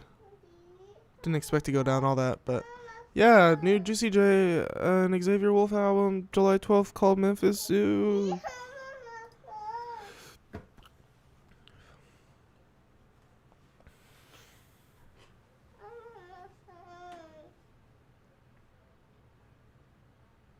Can you take it upstairs?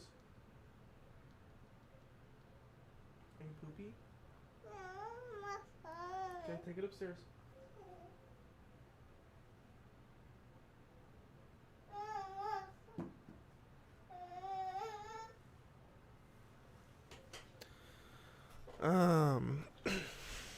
Wowzers, dude.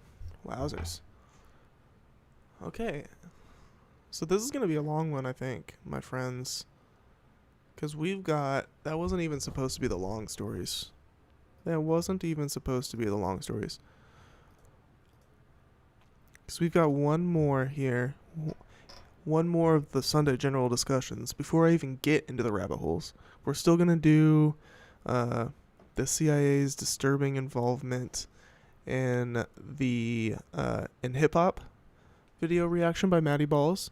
That's a video by Matty Balls we're going to react to. We're still going to do the T.I. and Tiny ask judge to throw out sexual assault case, because that is in the thumbnail. And there's a fun one about Drake aging that I'd like to touch on as well. So I think we're going to hit all of those. So let me go piss. Let me go take a piss. I'll leave this right here so people who pop in know what we're going to talk about next. Know that I will be back. This is to come. We're going to have fun with this one, people. So don't go anywhere. Don't go anywhere.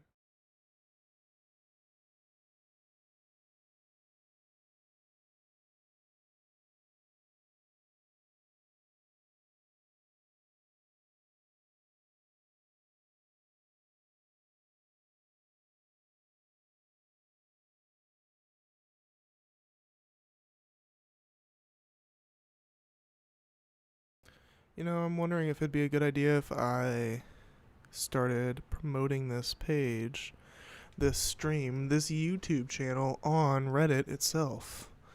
This is just an idea I had. Probably seems like an obvious one since I kind of based the whole stream off of this fucking hip-hop heads. But, I should start posting my shit on there. I don't know. I mean, I guess they'll just get the same information that they get on the damn website, but, maybe they'll like it. Maybe they'll clown on me.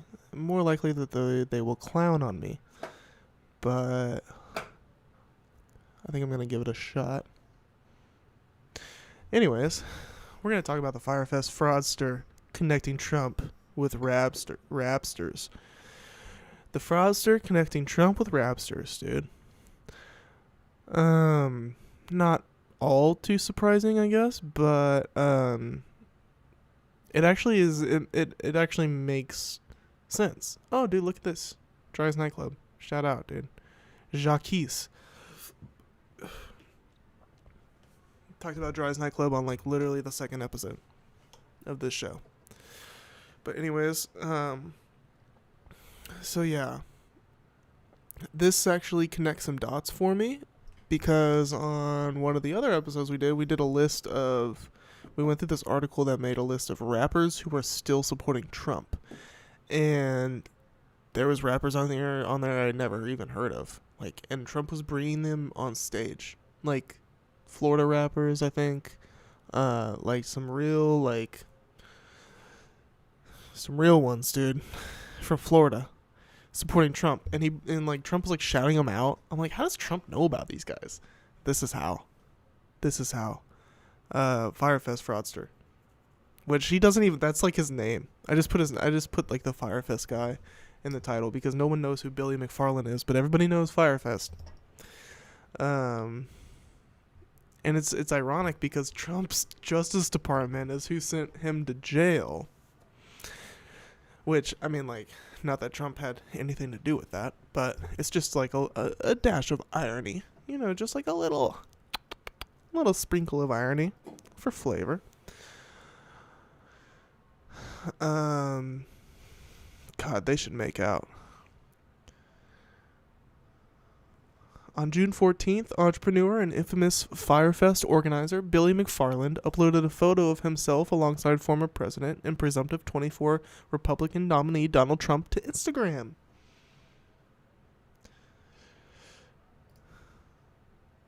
Oh, that's not going to take it. I want to see this photo. So we're going to find it.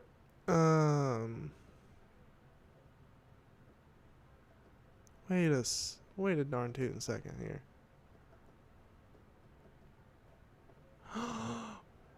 Wait.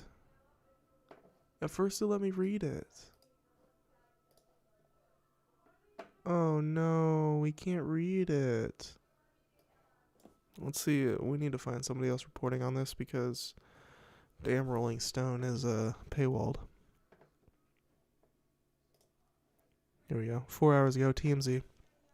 I love TMZ. Coming in with the clutch save for the stream. TMZ saving the stream once again. So the DNC is taking shots at Donald Trump for working with Fyre Festival honcho Billy McFarland, saying convicted felons flock together. They do, dude. They probably met in prison. Here's the deal. Rolling Stone reports Billy is helping connect Trump with different rappers to boost his campaign and court black voters, which, I'm not going to lie, seems to be doing a good job of it. Like, seems to be doing a good job. Not saying that Trump is, like, popular among black America, but he's definitely more popular now than he was in 2016. Definitely more popular now with black America than he was in 2016. Billy, of course, is famous for his failed Firefest a couple years back. Infamous is the word. In the Bahamas, a disaster that landed him behind bars for wire fraud and sparked a couple documentaries about the festival. DNC spokesperson Alex Floyd tells TMZ there is nothing more on brand for a convicted felon like DT than recruiting another convicted felon to join his campaign just in time for the RNC, which is shaping up to be just as much of a dumpster fire as Firefest. So here's the photo. Looking dapper. He looks better now than he used to. He does look better now than he used to. Trump can't say the same. Is that Kodak Black? That's Kodak Black, right? Right? And Steve will do it. And Kodak Black. And his girl. So Kodak Black has just gone straight, just full RNC here. Just full Republican puppet. To court black voters. That's great to see. Love to see Republicans. Love to see Republicans joining in on the hip hop hype at the last second here. You know, real genuine. Infamous Firefest photo. As for Billy, the DNC says he's joining a long list of fraudsters working for Trump's campaign to rip off the American people. I wouldn't necessarily call it rip off the American people. I would just call it like campaigning. It's just called campaigning. I mean, joining a long list of fraudsters working for Trump's campaign to rip off the American people.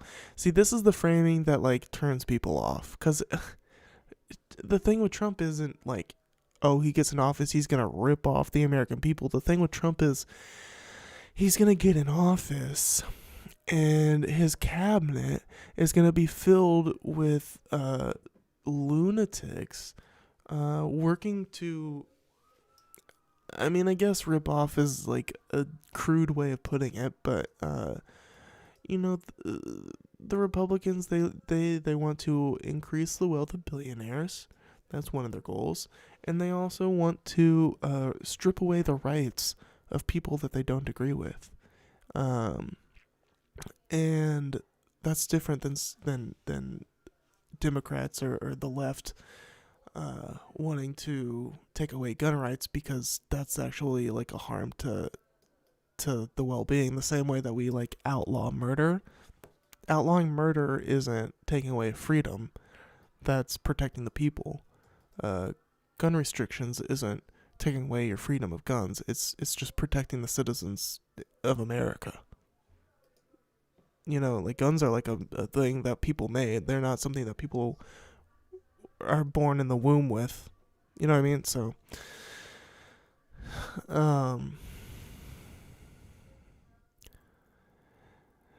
the RNC is next week in Milwaukee, and the DNC is coming out swinging already, telling us, well, Trump wants to disparage the beautiful city of Milwaukee and lie about his law and order agenda. Next week, he'll be the one responsible for flooding the city with convicted con artists and convicts.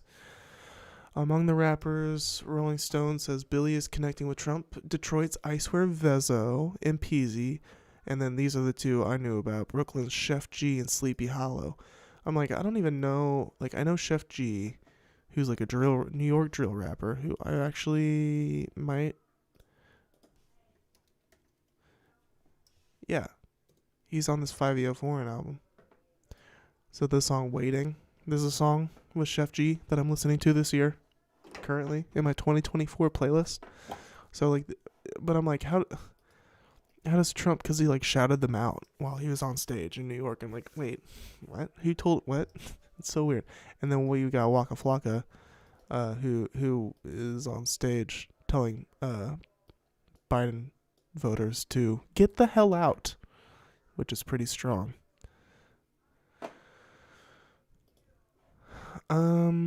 So I guess that's all we got here. Let's look at the comments. Not surprising at all. A lot of rappers out here tap dancing. Yeah, dude. Because they broke. A lot of people think the SoundCloud era really helped rap. All it did was let one-hit wonders blow up and waste all that money on stupid shit.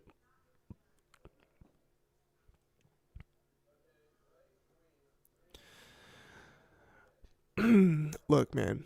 The point of keeping Trump out isn't to keep rappers broke. The point of keeping Trump out is to it's just in the interest of the 99%. That's all. I mean, that's really all. It's in the interest of the 99%. And as for the social issues, it's in the interest of progress. like genuine progress, and that's just something that conservatives can't seem to wrap their mind around, and so we'll keep fighting this battle. But we're gonna move on. We're gonna move on here to a new story, a different story. So that's it for the Sunday general discussion stories, which is kind of like the top of the show shit technically. But we have so much fun here, we can't stop talking. So we're like 3 hours in, and we're still at the top of the show. Let's see here.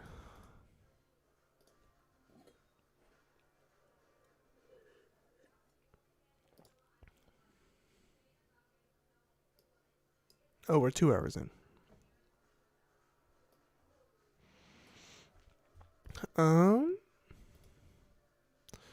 Let me do a little bit of clicking. So we got this Matty Balls video I kind of want to react to. Could be fun. The CIA's disturbing involvement in hip hop. We've also got the one of the thumbnail stories here. One of the title stories: T.I. and Tiny ask judge to throw out sexual assault case, which is like another one of those drugging like drink stories, which is like I was saying earlier, like the worst of the worst, like serial killer behavior. It's literally serial killer behavior, dude. Drugging drinks. We've got... Oh yeah, and then the only other thing is Drake is aging, which is like a legitimate talking point here that I want to discuss. I think for the sake of... I think I'm gonna start with the Matty Balls video. So shout out Matty Balls. I kind of previewed this video the other day. Watched like, I don't know, the first half of it. Actually, probably more than that. I think I watched like the first 2/3 of it. And it was pretty cool. The CIA's disturbing involvement in hip hop. So, like I said, shout out Matty Balls. This guy. I reached out to Matty Balls. I don't know, via email. He probably didn't see it. Maybe he ignored it. Doesn't really matter. But I asked if I could, it said that I just started a YouTube channel, hip hop related YouTube channel, and I'd like to react to his music, or I'd like to react to his videos. Asked if he'd be alright with me, doing that on stream, live, and he didn't respond, but I'm going to just go ahead and do it, and of course I'm going to shout him out, give him a link in the description, and if he doesn't like it, Matty Balls, if you're watching, if you don't want me to do this, just let me know, and I will cut this part out, and I won't do it again. But otherwise, I think it'd be cool to have this relationship where you post your essays, and I react to them on stream, and give my opinions on your opinions, and give my opinions on the facts you find, dude. Because I watched this, and I think that you know what the fuck you're talking about, and you do some pretty good research. So let's dive into it. About a year ago, Ice Cube went on Bill Maher's podcast and said this. Let's take rap music. Let's take it. Same people who own the labels own the prisons. Literally the same people? Literally the same people. But it goes deeper, with many people believing that the CIA aided the prison industry in their attempt to hijack hip-hop and use it as a psyop. For a long time, there have been multiple conspiracy theories that the CIA has used hip-hop as a psyop, that the FBI has always been involved in the investigation of rappers, and that the prison industry, like Ice Cube said, is directly involved with the genre. Now, Ice Cube has been in the game for decades, as a member of NWA, as a successful solo artist, and with a successful acting career, which is why I feel like his claim may have a little bit of validity. And the theory goes much deeper than just the prison industry. But with conspiracy theories being thrown around all the time, it's hard to tell fact from fiction. So today I wanted to look into all of these theories and see how they work with one another. First, I want to clarify I've seen these theories and I think they're interesting, but I'm also not like some conspiracy nut. I've done a bunch of videos talking about conspiracy theories because I just find them interesting to look into. The only reason I'm really looking into this one is because Ice Cube said it, and as someone who's been in the game game for so long, I feel like there's a bit more validity to him saying it than some random nerd on Reddit saying it. So yeah, that's why I'm looking into it and gathering all the possible information and seeing if there is any truth to these claims. I just want to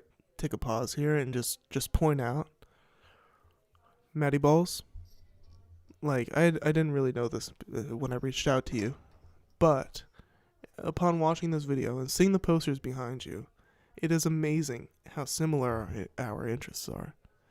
It really is, dude.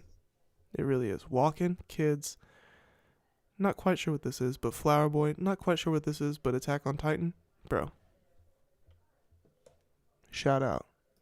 As objectively as possible. Also, I want to clarify that the CIA, FBI, or any other government apparatus that I refer to sometimes just generally refers to the government because it can get a little tricky with all the names of the organizations. Like in the title of the video, I don't literally mean the CIA. It could be any subdivision, you know. You'll see what I mean throughout the video. So let's just check it out. Okay, let's check it out. Chapter 1, Ice Cube's On July claims. 2nd of 2023, Bill Maher released an episode of his Club Random podcast featuring Ice Cube, in which they spent a small chunk of time speaking on this theory. They got onto the subject of division in America. But Bill is... Dude, I love this. Hold on. This image here with Cube. I didn't even notice this when I watched this the first time. Cube with the Corona in his lap. And then it is like the contrast. You know, they're both doing the same thing. Minus the Corona, but you know, Bill's still drinking here, but they're both doing the same thing, smoking a cigar, sitting in a chair. But notice how tense Bill is. Notice his body language and his muscles are tense. See his wrist here? See that wrist bone right there is like poking out, and his shoulders. And I'm not like really clowning on the guy. I think it's just like a white person thing, because I kind of like do the same thing. I'm just pointing it out. And then notice how relaxed Cube is. This doesn't mean anything. I'm not trying to put meaning behind this. It's just an observation. I think it's just funny. They're doing the same things, and they're actually kind of in the same position, except his arms are up and his are down. But just by nature of stature and vibe, they're in two totally different worlds, two totally different zones right now, emotionally. I can just tell. More specifically, racial division. And that is when Cube brought up his thoughts on hip-hop in prison. Same people who own the labels own the prisons. Turn your ideas into videos. Go to... But yeah, so we're gonna hop into this video. It gets pretty good, and I've got some things to say about it. I'm just kind of letting it introduce itself and set the stage before I chime in here.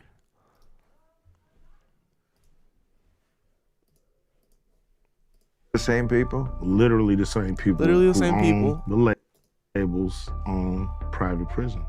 And I believe that. First off, I just want to come in real quick and say that is not bombshell news to me, or it's not difficult for me to believe, because yeah, that's what private prisons are, owned by billionaires, and billionaires also own record labels. So yeah, dude, private prisons are the issue.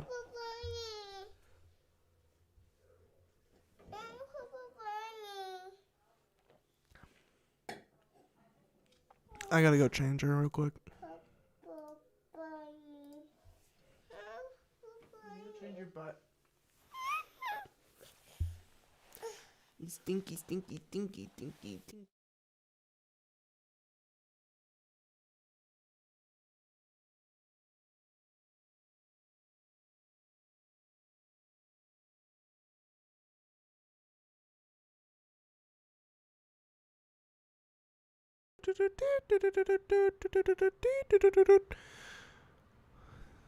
I'm sorry I'm leaving so much on this stream. When I actually have, you know, fans and viewers and subscribers, I will be more mindful of not leaving. But until then, this is my space, and literally nobody else's, because literally nobody else is here. 2 views? That's cool. I feel like those views were me, though.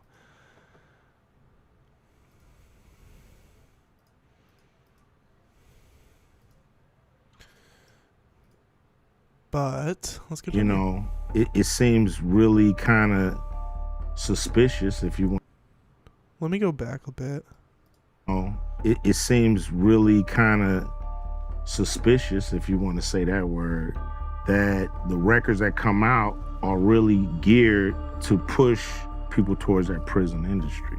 Bill pushed back a bit and said that the labels didn't make him write certain lyrics, to which Cube said, "They don't tell you what to write, but there are guardrails so certain songs, likely more provocative songs, get released, while maybe the more positive ones don't." You know, some records are made by committee, meaning record company guys sit around and tell the artists, this is hot, say that, do this.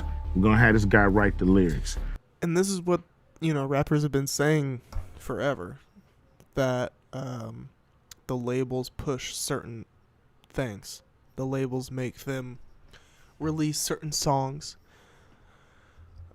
which then probably make the artists be more likely to write songs of those in those veins. So I can definitely see the influence there. And if anybody's gonna know, it's gonna be Ice Cube, because who, if not Ice Cube, who has been in those rooms, We're gonna have that. Cube said he felt like there was some social engineering going on to make sure the prisons stay full. So this is the thing that's like the conspiracy. In certain instances, so is it like a mass global kind of like control kind of thing? No. In certain instances, does like a billionaire own a prison and also or does a billionaire make money off a private prison, and also make money off of hip hop artists, so they have this like evil kind of like cartoonish scheme to influence the population? Sure, maybe that's happened. How are you going to prove that? I don't know. But I also know that Ice Cube has made anti-Semitic comments in the past. So, do I got to make, you connect the dots there. You connect the dots who Ice Cube is talking about here. Is he completely off base? No. But I just question, who is he talking about without actually saying it? And let's also not forget that he's on Bill Meyer's podcast saying this. And Bill is a bit of a provocateur. He also went on to clarify that the people he said were running the labels and prisons weren't actually in charge like the CEOs, but that they have financial interest. So basically, Cube is saying that they're trying to get these artists to say certain things so that people are influenced. Yeah, he's talking about the people behind the scenes that are pulling the strings, the owners, He's talking about the owners, not the CEOs, not the managers. We know who he's talking about. Let me pull it up. Hold on. Let me pause for a second here. And put it on me, and let's do, actually, let's just do this. Let's go to my good old friend ChatGPT. We gotta have at least one ChatGPT feature here on every episode of the Scratched Up Live show, right? Has Ice Cube made anti-Semitic remarks publicly?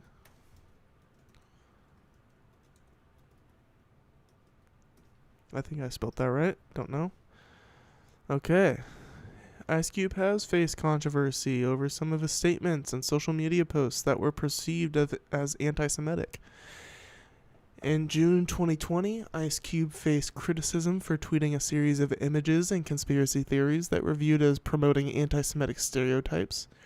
These tweets included references to the Nation of Islam leader Louis Farrakhan, who has been widely criticized for making anti-Semitic remarks in the past. Okay, I'm not going to necessarily blame him for quoting Louis Farrakhan. Louis Farrakhan is anti-Semitic, and he is, I'm not going to call him he's not a Nazi, but his views parallel Nazis. Let's just say that his views on Jews parallel Nazis, but he is a leader in like the black community, especially the American black community, the African American community. So I'm not gonna put that on him, but I don't know exactly what he said. Ice Cube later defended himself, stating that he was not anti-Semitic but was instead speaking out against injustice and inequality. However, his tweets and the controversy surrounding them led to significant backlash and condemnation. It's important to note that public figures like Ice Cube often face scrutiny for their statements, and opinions on their actions can vary widely depending on the perspective of different groups and individuals. Fair. That's a fair little thing here, but I need to see the tweets themselves. Ice Cube anti-Semitic tweets. Okay, so he's criticized for posting anti-Semitic images. This is in 2020 after he posted a string of, oh my god, what the hell? A string of what appear to be anti-Semitic images and baffling conspiracy theories on Wednesday. Oh my god, dude, come on, get out of here. While many of his peers have been preaching messages decrying injustice and intolerance, rapper Ice Cube spent Wednesday confoundingly posting images that appeared to amplify anti-Semitic tropes, tying Jews to the oppression of black people. They also appeared to nod to debunked conspiracy theories about the noses of Egypt's sphinxes that first surfaced as attempts to manipulate black voters, and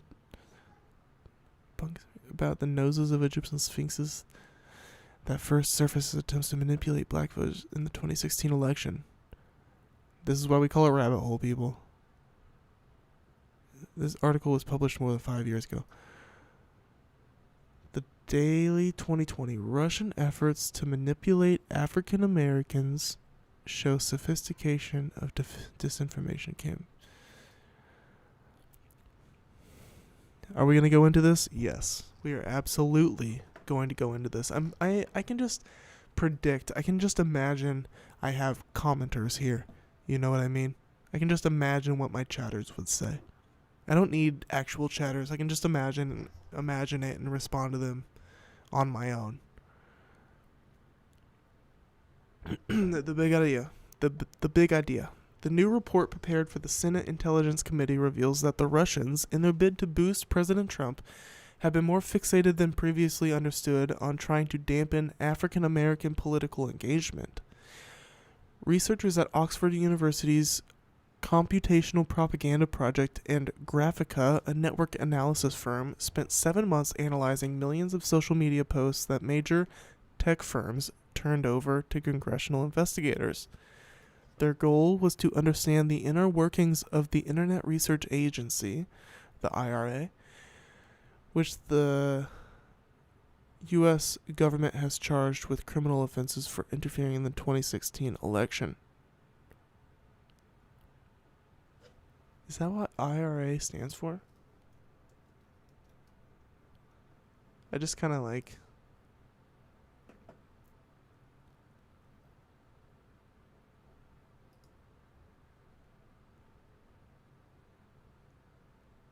There's a lot of synonyms for the IRA. So I know of an IRA as a Roth IRA. So I am a complete and utter dumbass. But that's okay. You know, we're going to do the whole Joe Rogan trope and just openly admit that I'm a dumbass on every episode. And I think that's fair. I think that's fucking fair. I don't want to act like I'm a know-it-all here. This is why it's a research stream. This isn't a me telling you what's right stream. This is a research stream so we can find things out together stream. Because I know I'm the type of person, this is what I know. I'm the type of person who uses YouTube to synthesize the news that I know I'm interested in. And I think this is what everybody does.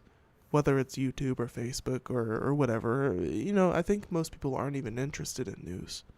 But for the people that are interested in the news, they either get it from cable, like a boomer, or not even a boomer, like a normie. Because a lot of boomers are not normies. Let's just get that straight. I think most of the normies are Gen X and millennials. boomers and Gen Z and Gen Alpha, who are children. So boomers and Gen Z are not really normies. We'll just kind of get that as like a fact. But, you know, for the non-normies, we get our news from YouTube or social media that synthesizes for us. And that's what the stream is intended to do. Is to synthesize news and research the current event news for the people that this demographic net, for this demographic that this net captures. Hell yeah. So anyways, we're going to continue on here.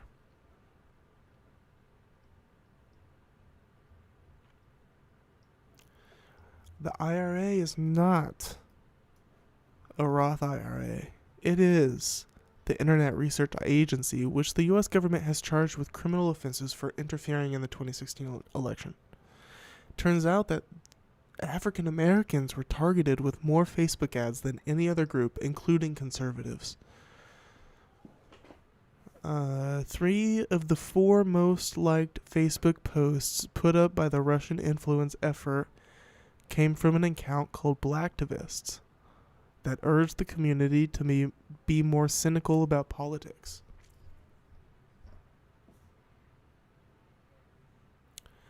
African Americans were urged to vote for Green Party candidate Jill Stein throughout the month before the 2016 election. A post on October 29 that year declared, "No lives matter to Hillary Clinton. Only votes matter to Hillary Clinton." A message on November 3rd added, "Not voting is a way to exercise our rights." And this is what I'm concerned about. And not saying this has nothing, aside from like the black voter stuff, aside from the Russia stuff. This is just concerning 2024 and all races. This is kind of the sentiment I'm seeing now about Biden versus Trump. And now I know Biden is old. Okay, people, I know Biden is old. But the point isn't the president themselves. The point is the administration. And that's kind of that's the point that most Americans fail to see. You gotta look past the figurehead, dude. The figurehead doesn't really matter. It's the administration. It's who that person is gonna put in charge. Joe Biden is a cuck to progressivism at this point, kind of. At least more than Biden. At least more than Trump. At least more than Trump. Okay? And that's what we need. Because he's going to fill his administration with people that are going to push progressive policies. It's not the president, it's the policies, dude. It really is, dude. It really is. Trump's going to get in there. And the one thing is like, okay, yeah, the policy. And I'm not saying, I'm not advocating for all of Biden's policies here.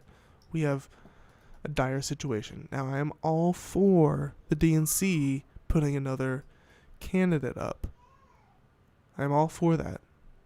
In that sense, I am definitely like anti-Biden. I would definitely push for the DNC to put up a stronger nominee. I think that would be a good move if they pick the right candidate. Only if they pick the right candidate, which the DNC doesn't have a good track record of, so it might not be good. But if I were a betting man, I would bet to replace him in that way. But if they don't, and it comes to November 3rd, 2nd, and it's Biden versus Trump, which is what I expect, and what I hope everybody expects, because it's what's going to happen. You gotta vote, and you gotta vote for the lesser evil. It sucks, but you have to, dude. It sucks, but you have to. But yeah, so this is what apparently a Russian Twitter account was posting before the 2016 election. On Twitty, on Twitter, 4 of the Russian agency's 5 most retweeted accounts catered exclusively to African Americans. On Instagram, all 5 of the most liked posts created by the Russians were aimed at African American women. They included the hashtags Black Power, Black Pride, Unapologetically Black, Black Lives Matter. Mind you, this is Russian white people making these tweets. Hashtag I can't breathe, hashtag riot, and hashtag Black girls killing it. It is weird that a Russian account is posting it. But these are, these are positive messages. Positive hashtags,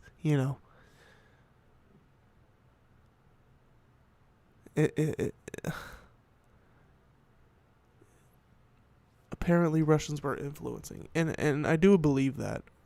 This is in 2020 now that they're talking about. They didn't really mention that.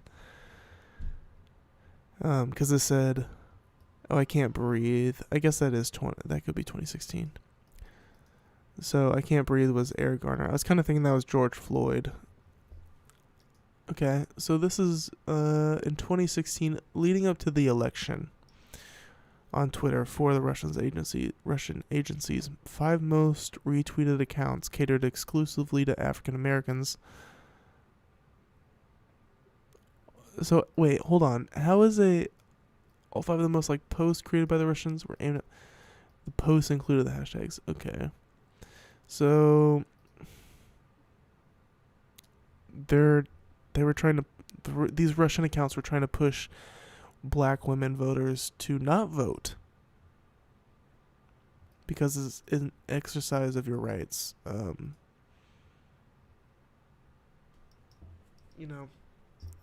seen with the thing we read the article of which rappers still support Trump, and the sentiment in that was from those rappers, what has Biden done for black people monetarily? Trump gave us stimulus packages. And to that, it really is just so unfortunate. It really is just so unfortunate that Trump was able to do that.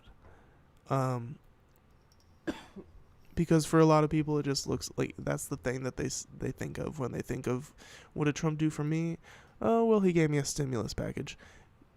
First, Biden gave you one as well. Biden did give you a stimulus package as well. So what did Biden do for you? You could also say he gave you a stimulus package. So it doesn't go very deep. It doesn't go very far.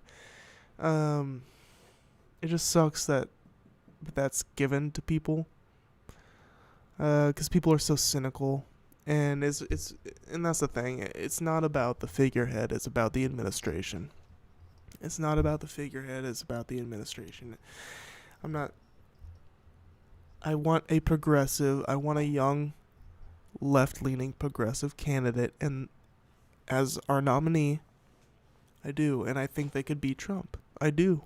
If they were charismatic, which we are on the internet, there is an unlimited supply of charismatic people in this country.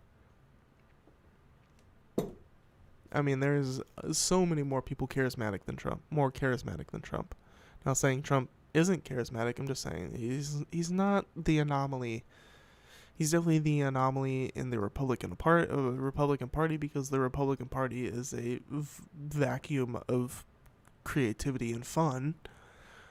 But we're not the Republican Party. So what are we doing here? We have progressives. We have creatives, real talented artists and creatives on our side. And I guess that's kind of the problem too, is real creatives and artists are smart enough not to enter into politics, but there's got to be people. I mean, there's got to be a better way. What are we doing? What are we doing here? Where are we? Ice Cube is anti-Semitic. Anyways.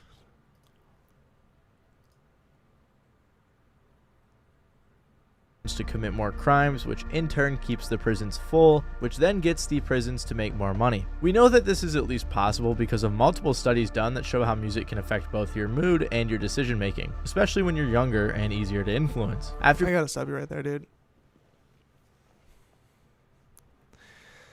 I mean, I know so you got these studies here. So what are these studies? What are your studies? Okay, I'm not doubting your studies. I kind of want to look at.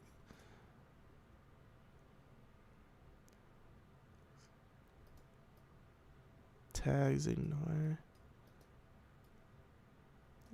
These aren't really tags. I don't know why you put this in here. You don't need to put your tags in your description.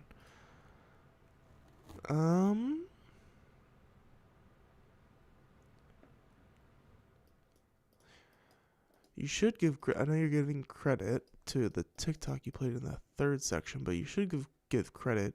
Like honestly, dude. If you're gonna give credit, don't give credit to the random TikTok you found, dude. Give credit to the. What is this? These claims here. Hold on. Influence to commit more crimes, which in turn keeps the prisons full, which then gets the prisons to make more money. We know that this is at least possible because of multiple studies done that show how music can affect both your mood and your decision making. Just like a quick ChatGPT check. I'm not doubting. I just want to see what you said. I just want to check what you said here. Both your mood and your decision making. Are there studies that determine there is a relation between, what did you say exactly? I'm not doubting. I just want to see. Well, because of multiple studies done that show how music can affect both your mood and your decision making. Between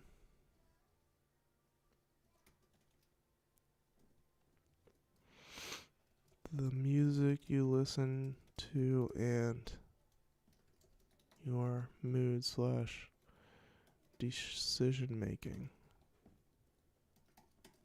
So I'm asking, are there studies that determine are there studies that determine there is a relation that determine that there is a relation between the music you listen to and your mood / decision making? Are there studies that determine that there is a relation between the music you listen to and your mood / decision making? Yes. There have been numerous studies exploring this relationship between music and mood, as well as music and decision making. Here are some key findings from research in this area. Mood regulation. Music has been found to significantly influence mood regulation. For example, listening to music can evoke positive emotions, reduce stress and anxiety, and enhance relaxation. Different genres and styles of music can evoke varying emotional responses, which can impact mood states. Sure, of course. Cognitive function. Music has been shown to affect cognitive functions such as attention, memory, and decision making. For instance, background music in retail environments can influence consumer behavior and decision making processes. Upbeat music might lead to more impulsive purchases, while slower music may encourage a more relaxed and thoughtful shopping experience. Emotional processing. Music has the ability to activate neural pathways involved in emotional processing. Neuroimaging studies have shown that music can stimulate regions of the brain involved in reward, emotion regulation, and social bonding. This suggests that music can have profound effects on emotional experiences and decision-making processes. Personal preferences and context. Individual differences in music preferences also play a role. People often choose music based on their current emotional state or to regulate their emotions. The context in which music is experienced, social settings, personal activities, can also influence its impact on mood and decision making. Therapeutic applications. Music therapy is a well-established field that utilizes music to promote emotional and psychological well-being. It is used in clinical settings to treat conditions such as depression, anxiety, and stress-related disorders, highlighting its potential to influence mood and decision-making positively. Okay. Fair enough. Especially when you're younger and easier to influence. After being showed a clip of this, Dame Dash, the co-founder of Rockefeller Records, agreed with him as well. Being controlled by the label, You can this stop is right how they there, Rob. do it. What are your thoughts on what he's saying here? It's true. It's obvious. Now, Ice Cube only brought up the prison industry, but theories like this often tie into the idea that the CIA has been involved in hip-hop, with some even suggesting that they were involved in the inception of hip-hop, but I think that one's a bit too far-fetched. And even the rapper... Yeah, the inception of hip-hop is a very natural, organic thing that didn't happen at once. Erner said to Bootleg Kev that he believes the CIA has some sort of influence in hip-hop. I think there's people... Currently, I mean, sure. I mean, like, this, the CIA has influence in everything. The CIA, the government, whatever, you know, the deep state, like the secret operative intelligence agencies have a hand in everything in everything that's mainstream and popular in American media. They just do. You know, they do in one way or another, whether it's explicit or subtle. So that doesn't surprise me at all. In our culture right now, that cause a lot of trouble on the internet and with other celebrities. I believe there's the documentary that we're about to watch. Yeah, man. So hold on, while we're on the subject.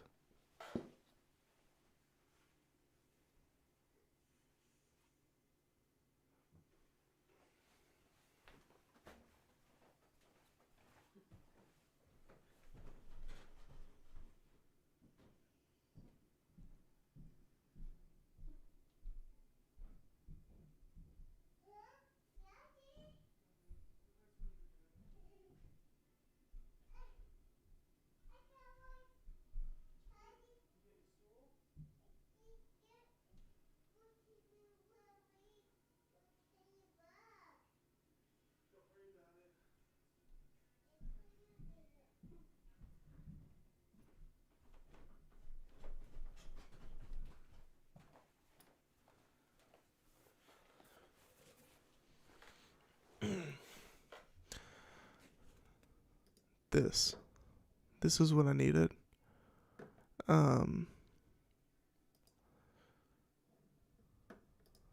Wait, what the hell?